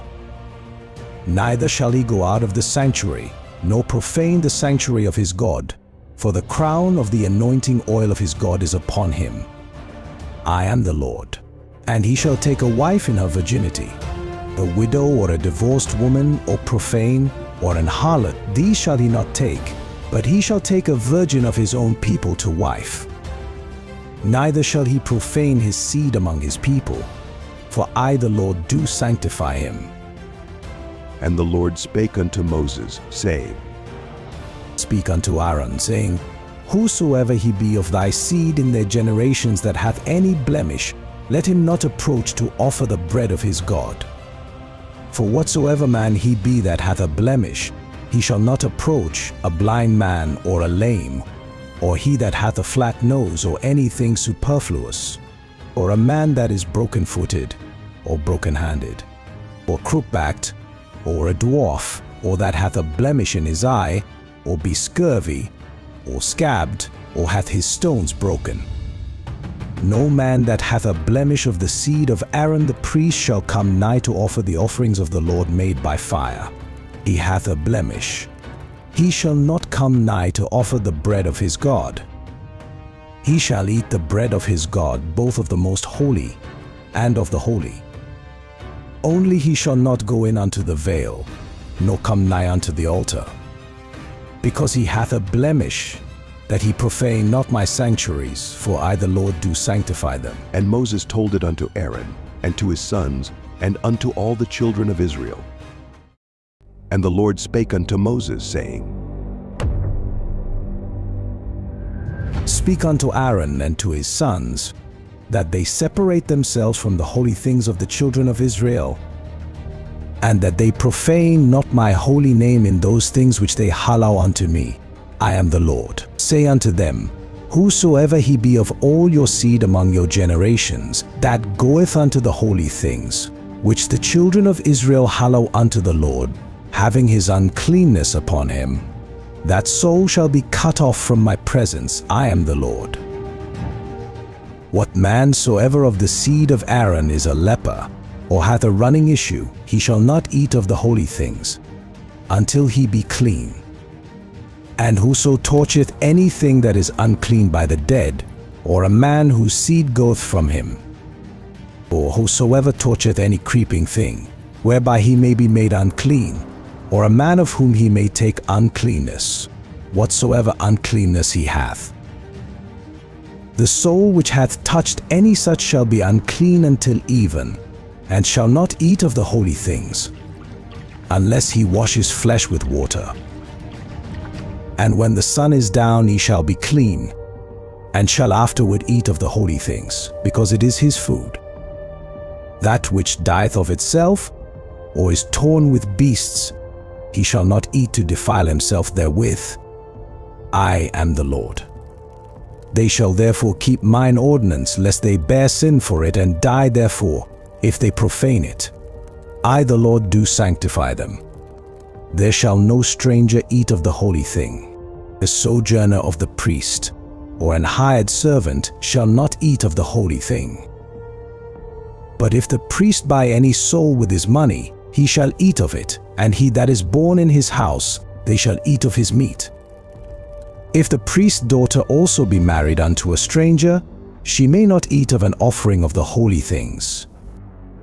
But if the priest's daughter be a widow or divorced, and have no child, and is returned unto her father's house, as in her youth, she shall eat of her father's meat. But there shall no stranger eat thereof. And if a man eat of the holy thing unwittingly, then he shall put the fifth part thereof unto it, and shall give it unto the priest with the holy thing. And they shall not profane the holy things of the children of Israel, which they offer unto the Lord, or suffer them to bear the iniquity of trespass when they eat their holy things, for I the Lord do sanctify them. And the Lord spake unto Moses, saying, Speak unto Aaron, and to his sons, and unto all the children of Israel, and say unto them, Whatsoever he be of the house of Israel, or of the strangers in Israel, that will offer his oblation for all his vows, and for all his freewill offerings, which they will offer unto the Lord for a burnt offering. Ye shall offer at your own will a male without blemish of the beeves, of the sheep, or of the goats. But whatsoever hath a blemish, that shall ye not offer, for it shall not be acceptable for you. And whosoever offereth a sacrifice of peace offerings unto the Lord to accomplish his vow, or a freewill offering in beeves or sheep, it shall be perfect to be accepted. There shall be no blemish therein, blind or broken, or maimed, or having a wen, or scurvy, or scabbed. Ye shall not offer these unto the Lord, nor make an offering by fire of them upon the altar unto the Lord. Either a bullock or a lamb that hath anything superfluous or lacking in his parts, that mayest thou offer for a freewill offering, but for a vow it shall not be accepted. He shall not offer unto the Lord that which is bruised, or crushed, or broken, or cut. Neither shall ye make any offering thereof in your land. Neither from a stranger's hand shall ye offer the bread of your God of any of these, because their corruption is in them, and blemishes be in them. They shall not be accepted for you. And the Lord spake unto Moses, saying, When a bullock, or a sheep, or a goat is brought forth, then it shall be 7 days under the dam, and from the 8th day and thenceforth it shall be accepted for an offering made by fire unto the Lord. And whether it be cow or ewe, ye shall not kill it and her young both in one day. And when ye will offer a sacrifice of thanksgiving unto the Lord, offer it at your own will. On the same day it shall be eaten up. Ye shall leave none of it until the morrow. I am the Lord. Therefore shall ye keep my commandments, and do them. I am the Lord. Neither shall ye profane my holy name, but I will be hallowed among the children of Israel. I am the Lord which hallow you, that brought you out of the land of Egypt, to be your God. I am the Lord. And the Lord spake unto Moses, saying, Speak unto the children of Israel, and say unto them concerning the feasts of the Lord, which ye shall proclaim to be holy convocations, even these are my feasts. 6 days shall work be done, but the 7th day is the Sabbath of rest and holy convocation. Ye shall do no work therein. It is the Sabbath of the Lord in all your dwellings. These are the feasts of the Lord, even holy convocations, which ye shall proclaim in their seasons. In the 14th day of the 1st month at even is the Lord's Passover. And on the 15th day of the same month is the feast of unleavened bread unto the Lord. 7 days ye must eat unleavened bread. In the 1st day ye shall have an holy convocation, ye shall do no servile work therein. But ye shall offer an offering made by fire unto the Lord 7 days. In the 7th day is an holy convocation, ye shall do no servile work therein. And the Lord spake unto Moses, saying, Speak unto the children of Israel, and say unto them, When ye be come into the land which I give unto you, and shall reap the harvest thereof, then ye shall bring a sheaf of the first fruits of your harvest unto the priest. And he shall wave the sheaf before the Lord, to be accepted for you. On the morrow after the Sabbath the priest shall wave it. And ye shall offer that day when ye wave the sheaf. And he lamb without blemish of the 1st year for a burnt offering unto the Lord. And the meat offering thereof shall be 2/10 deals of fine flour mingled with oil, an offering made by fire unto the Lord for a sweet savour. And the drink offering thereof shall be of wine, the 4th part of an hin. And ye shall eat neither bread, nor parched corn, nor green ears, until the selfsame day that ye have brought an offering unto your God. It shall be a statute forever throughout your generations in all your dwellings. And ye shall count unto you from the morrow after the Sabbath, from the day that ye brought the sheaf of the wave offering, 7 Sabbaths shall be complete. Even unto the morrow after the 7th Sabbath shall ye number 50 days, and ye shall offer a new meat offering unto the Lord. Ye shall bring out of your habitations 2 wave loaves of 2/10 deals. They shall be of fine flour, they shall be baken with leaven. They are the first fruits unto the Lord. And ye shall offer with the bread 7 lambs without blemish of the 1st year, and 1 young bullock, and 2 rams. They shall be for a burnt offering unto the Lord, with their meat offering, and their drink offerings, even an offering made by fire, of sweet savour unto the Lord. Then ye shall sacrifice 1 kid of the goats for a sin offering, and 2 lambs of the 1st year for a sacrifice of peace offerings. And the priest shall wave them with the bread of the firstfruits for a wave offering before the Lord. With the 2 lambs they shall be holy to the Lord for the priest. And ye shall proclaim on the selfsame day, that it may be an holy convocation unto you. Ye shall do no servile work therein. It shall be a statute forever in all your dwellings throughout your generations. And when ye reap the harvest of your land, thou shalt not make clean riddance of the corners of thy field when thou reapest, neither shalt thou gather any gleaning of thy harvest. Thou shalt leave them unto the poor and to the stranger. I am the Lord your God. And the Lord spake unto Moses, saying, Speak unto the children of Israel, saying, In the 7th month, in the 1st day of the month, shall ye have a Sabbath. a memorial of blowing of trumpets, and holy convocation. Ye shall do no servile work therein, but ye shall offer an offering made by fire unto the Lord.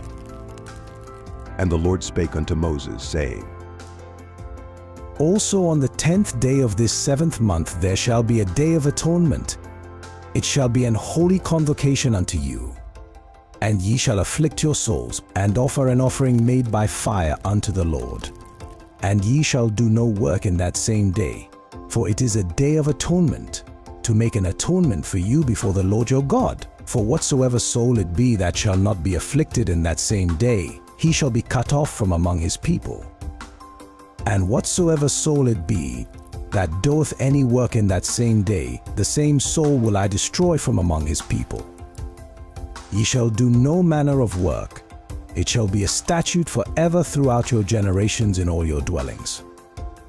It shall be unto you a Sabbath of rest, and ye shall afflict your souls. In the 9th day of the month at even, from even unto even, shall ye celebrate your Sabbath.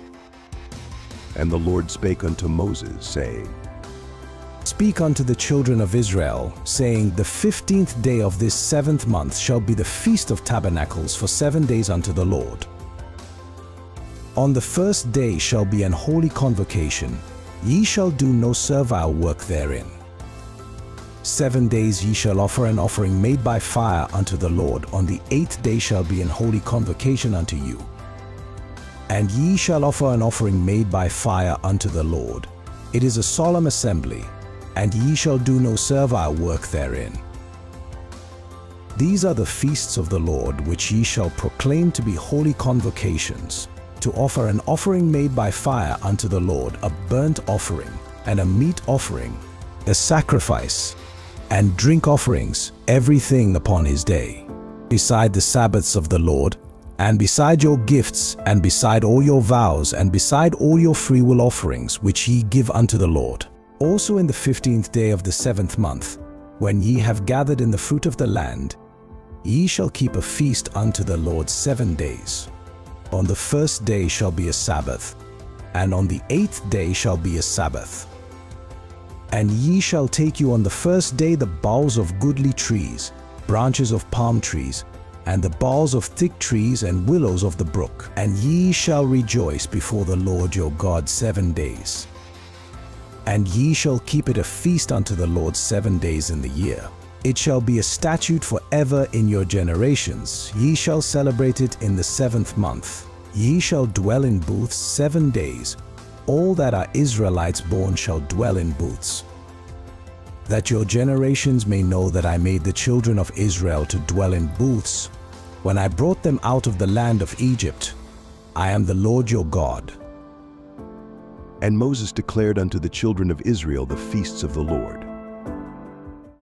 And the Lord spake unto Moses, saying, Command the children of Israel that they bring unto thee pure oil olive beaten for the light, to cause the lamps to burn continually. Without the veil of the testimony, in the tabernacle of the congregation, shall Aaron order it from the evening unto the morning before the Lord continually. It shall be a statute forever in your generations. He shall order the lamps upon the pure candlestick before the Lord continually. And thou shalt take fine flour, and bake 12 cakes thereof. 2/10 deals shall be in 1 cake. And thou shalt set them in 2 rows, 6 on a row, upon the pure table before the Lord. And thou shalt put pure frankincense upon each row, that it may be on the bread for a memorial, even an offering made by fire unto the Lord. Every Sabbath he shall set it in order before the Lord continually, being taken from the children of Israel by an everlasting covenant. And it shall be Aaron's and his sons, and they shall eat it in the holy place, for it is most holy unto him of the offerings of the Lord made by fire, by a perpetual statute. And the son of an Israelitish woman, whose father was an Egyptian, went out among the children of Israel. And this son of the Israelitish woman and a man of Israel strove together in the camp. And the Israelitish woman's son blasphemed the name of the Lord, and cursed. And they brought him unto Moses. And his mother's name was Shelemith, the daughter of Dibri, of the tribe of Dan. And they put him in ward, that the mind of the Lord might be shewed them. And the Lord spake unto Moses, saying, Bring forth him that hath cursed without the camp, and let all that heard him lay their hands upon his head, and let all the congregation stone him. And thou shalt speak unto the children of Israel, saying, Whosoever curseth his God shall bear his sin. And he that blasphemeth the name of the Lord, he shall surely be put to death, and all the congregation shall certainly stone him, as well the stranger, as he that is born in the land, when he blasphemeth the name of the Lord shall be put to death. And he that killeth any man shall surely be put to death, and he that killeth a beast shall make it good, beast for beast. And if a man cause a blemish in his neighbor, as he hath done, so shall it be done to him. Breach for breach, eye for eye, tooth for tooth, as he hath caused a blemish in a man, so shall it be done to him again. And he that killeth a beast, he shall restore it, and he that killeth a man, he shall be put to death. Ye shall have one manner of law, as well for the stranger, as for one of your own country, for I am the Lord your God. And Moses spake to the children of Israel, that they should bring forth him that had cursed out of the camp, and stone him with stones. And the children of Israel did as the Lord commanded Moses. And the Lord spake unto Moses in Mount Sinai, saying, Speak unto the children of Israel, and say unto them, When ye come into the land which I give you, then shall the land keep a Sabbath unto the Lord. 6 years thou shalt sow thy field, and 6 years thou shalt prune thy vineyard, and gather in the fruit thereof. But in the 7th year shall be a Sabbath of rest unto the land, a Sabbath for the Lord. Thou shalt neither sow thy field, nor prune thy vineyard. That which groweth of its own accord of thy harvest thou shalt not reap, neither gather the grapes of thy vine undressed, for it is a year of rest unto the land. And the Sabbath of the land shall be meat for you, for thee, and for thy servant, and for thy maid, and for thy hired servant, and for thy stranger that sojourneth with thee, and for thy cattle, and for the beasts that are in thy land shall all the increase thereof be meat. And thou shalt number 7 Sabbaths of years unto thee, 7 times 7 years, and the space of the 7 Sabbaths of years shall be unto thee 49 years. Then shalt thou cause the trumpet of the Jubilee to sound on the 10th day of the 7th month. In the day of atonement shall ye make the trumpet sound throughout all your land. And ye shall hallow the 50th year, and proclaim liberty throughout all the land unto all the inhabitants thereof. It shall be a jubilee unto you, and ye shall return every man unto his possession, and ye shall return every man unto his family. A jubilee shall that 50th year be unto you. Ye shall not sow, neither reap that which groweth of itself in it, nor gather the grapes in it of thy vine undressed, for it is the jubilee. It shall be holy unto you. Ye shall eat the increase thereof out of the field. In the year of this jubilee ye shall return every man unto his possession. And if thou sell aught unto thy neighbor, or buyest aught of thy neighbor's hand, ye shall not oppress one another. According to the number of years after the jubilee thou shalt buy of thy neighbor, and according unto the number of years of the fruits he shall sell unto thee. According to the multitude of years thou shalt increase the price thereof, and according to the fewness of years thou shalt diminish the price of it. For according to the number of the years of the fruits doth he sell unto thee. Ye shall not therefore oppress one another, but thou shalt fear thy God, for I am the Lord your God. Wherefore ye shall do my statutes and keep my judgments and do them, and ye shall dwell in the land in safety. And the land shall yield her fruit, and ye shall eat your fill, and dwell therein in safety. And if ye shall say, What shall we eat the 7th year? Behold, we shall not sow nor gather in our increase. Then I will command my blessing upon you in the 6th year, and it shall bring forth fruit for 3 years. And ye shall sow the 8th year, and eat yet of old fruit until the 9th year. Until her fruits come in, ye shall eat of the old store. The land shall not be sold forever, for the land is mine, for ye are strangers and sojourners with me. And in all the land of your possession ye shall grant a redemption for the land. If thy brother be waxen poor, and hath sold away some of his possession, and if any of his kin come to redeem it, then shall he redeem that which his brother sold. And if the man have none to redeem it, and himself be able to redeem it, then let him count the years of the sale thereof, and restore the overplus unto the man to whom he sold it, that he may return unto his possession.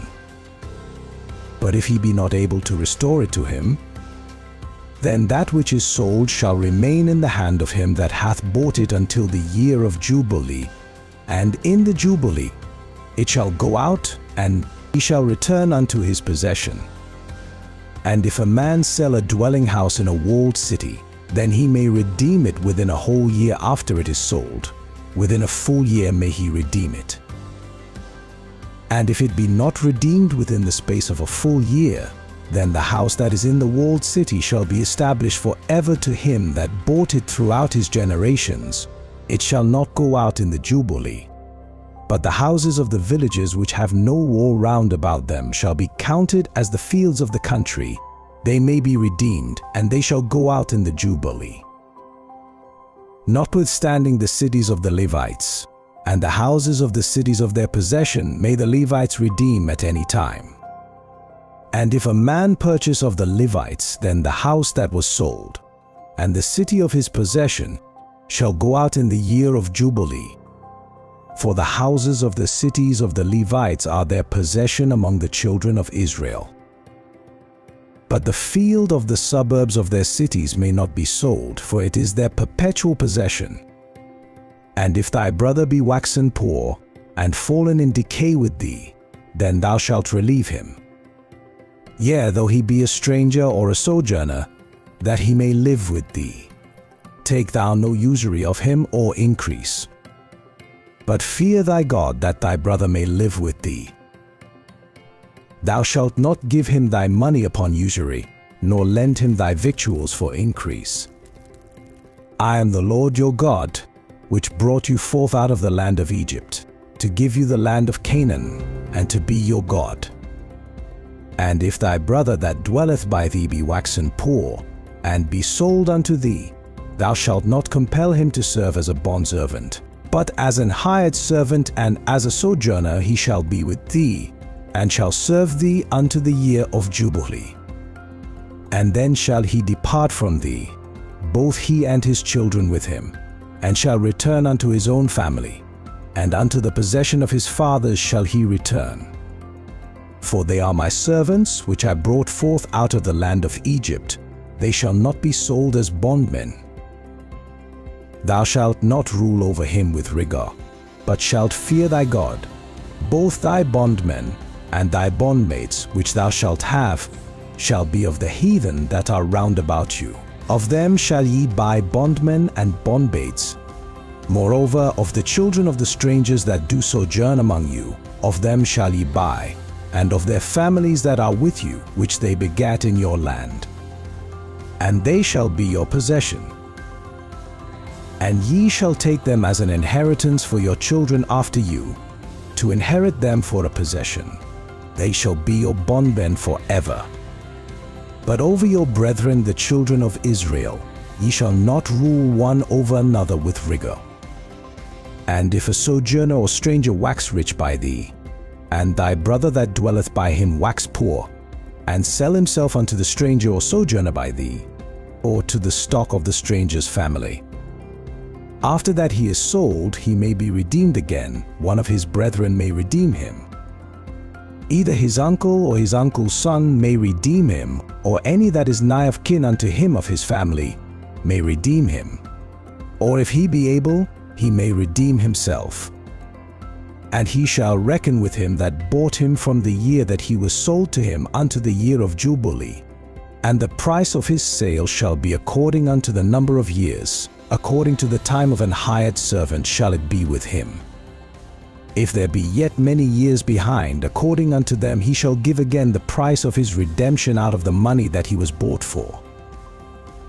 And if there remain but few years unto the year of Jubilee, then he shall count with him. And according unto his years shall he give him again the price of his redemption.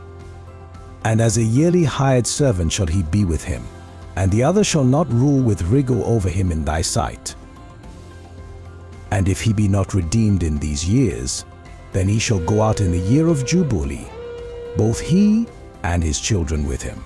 For unto me the children of Israel are servants. They are my servants whom I brought forth out of the land of Egypt. I am the Lord your God. And the Lord spake unto Moses, saying,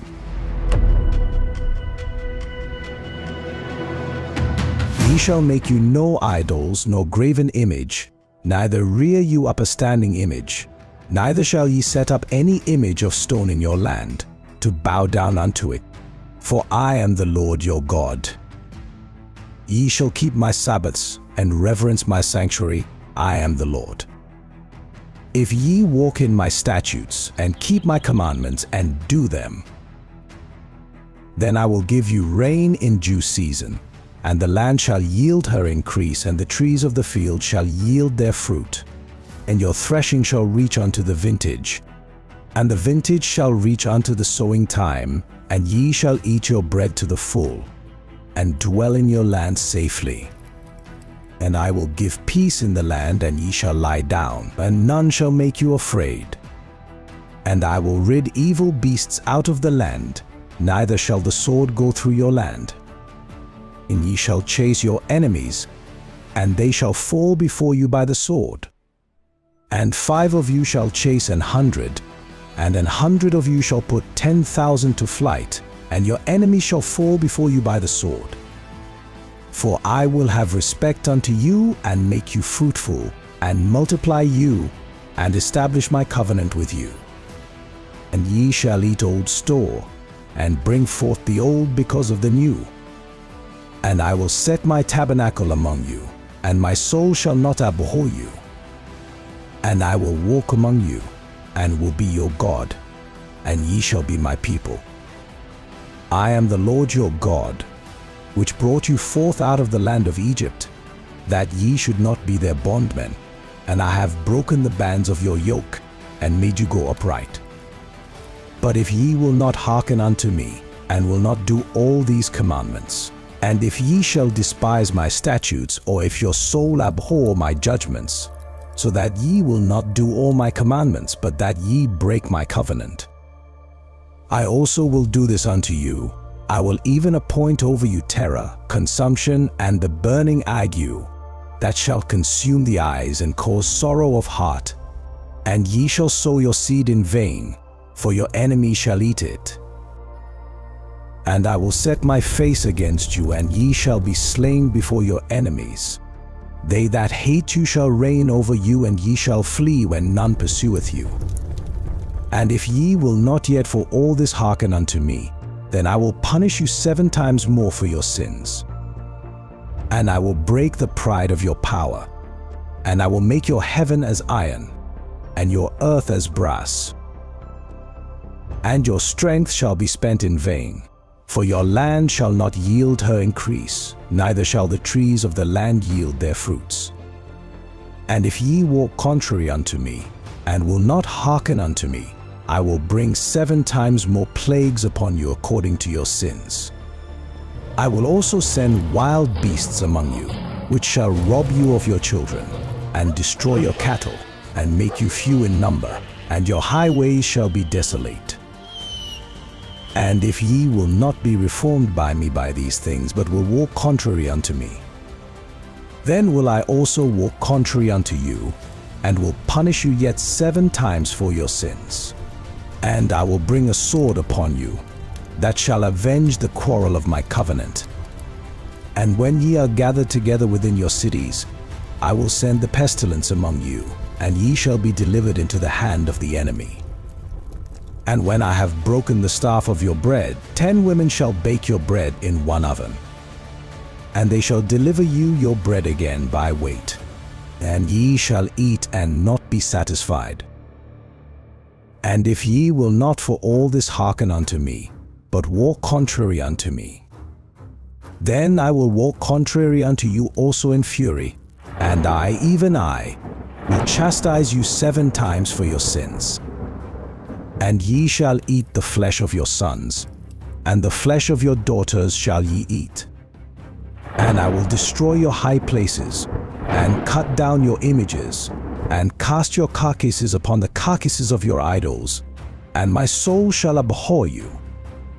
And I will make your cities waste, and bring your sanctuaries unto desolation. And I will not smell the savor of your sweet odors. And I will bring the land into desolation, and your enemies which dwell therein shall be astonished at it. And I will scatter you among the heathen, and will draw out a sword after you, and your land shall be desolate, and your cities waste. Then shall the land enjoy her Sabbaths, as long as it lieth desolate, and ye be in your enemy's land. Even then shall the land rest, and enjoy her Sabbaths. As long as it lieth desolate it shall rest, because it did not rest in your Sabbaths when ye dwelt upon it. And upon them that are left alive of you, I will send a faintness into their hearts in the lands of their enemies, and the sound of a shaken leaf shall chase them. And they shall flee as fleeing from a sword, and they shall fall when none pursueth. And they shall fall one upon another, as it were before a sword when none pursueth. And ye shall have no power to stand before your enemies, and ye shall perish among the heathen, and the land of your enemies shall eat you up. And they that are left of you shall pine away in their iniquity in your enemies' lands. And also in the iniquities of their fathers shall they pine away with them.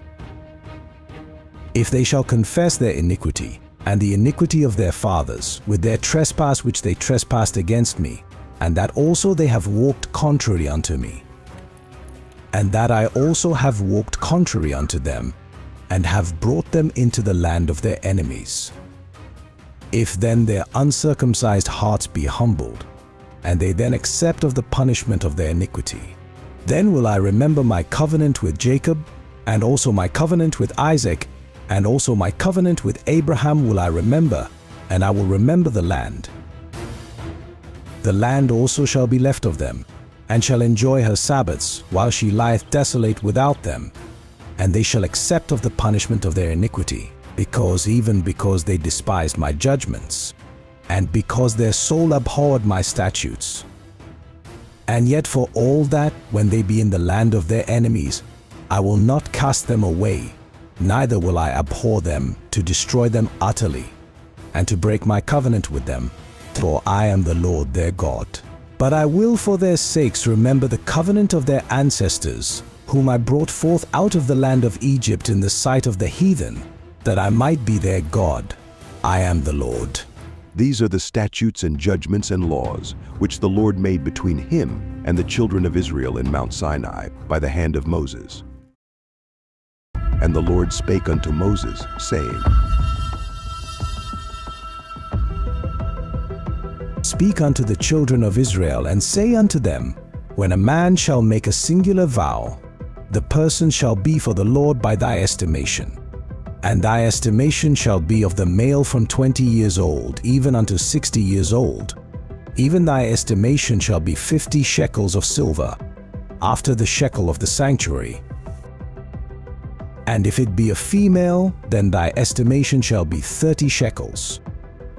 And if it be from 5 years old, even unto 20 years old, then thy estimation shall be of the male 20 shekels, and for the female 10 shekels. And if it be from a month old even unto 5 years old, then thy estimation shall be of the male 5 shekels of silver. And for the female thy estimation shall be 3 shekels of silver. And if it be from 60 years old and above, If it be a male, then thy estimation shall be 15 shekels, and for the female 10 shekels. But if he be poorer than thy estimation, then he shall present himself before the priest, and the priest shall value him. According to his ability that vowed shall the priest value him. And if it be a beast whereof men bring an offering unto the Lord, all that any man giveth of such unto the Lord shall be holy. He shall not alter it, nor change it, a good for a bad or a bad for a good. And if he shall at all change beast for beast, then it and the exchange thereof shall be holy. And if it be any unclean beast, of which they do not offer a sacrifice unto the Lord, then he shall present the beast before the priest. And the priest shall value it, whether it be good or bad as thou valuest it, who art the priest, so shall it be. But if he will at all redeem it, then he shall add a fifth part thereof unto thy estimation. And when a man shall sanctify his house to be holy unto the Lord, then the priest shall estimate it, whether it be good or bad, as the priest shall estimate it, so shall it stand. And if he that sanctified it will redeem his house, then he shall add the fifth part of the money of thy estimation unto it, and it shall be his. And if a man shall sanctify unto the Lord some part of a field of his possession, then thy estimation shall be according to the seed thereof. An homer of barley seed shall be valued at 50 shekels of silver. If he sanctify his field from the year of Jubilee, according to thy estimation it shall stand. But if he sanctify his field after the Jubilee, then the priest shall reckon unto him the money according to the years that remain, even unto the year of the Jubilee, and it shall be abated from thy estimation. And if he that sanctified the field will in any wise redeem it, then he shall add the fifth part of the money of thy estimation unto it, and it shall be assured to him. And if he will not redeem the field, or if he have sold the field to another man, it shall not be redeemed any more. But the field, when it goeth out in the Jubilee, shall be holy unto the Lord, as a field devoted, the possession thereof shall be the priest's. And if a man sanctify unto the Lord a field which he hath bought, which is not of the fields of his possession, then the priest shall reckon unto him the worth of thy estimation, even unto the year of the Jubilee. And he shall give thine estimation in that day as a holy thing unto the Lord. In the year of the Jubilee the field shall return unto him of whom it was bought, even to him to whom the possession of the land did belong.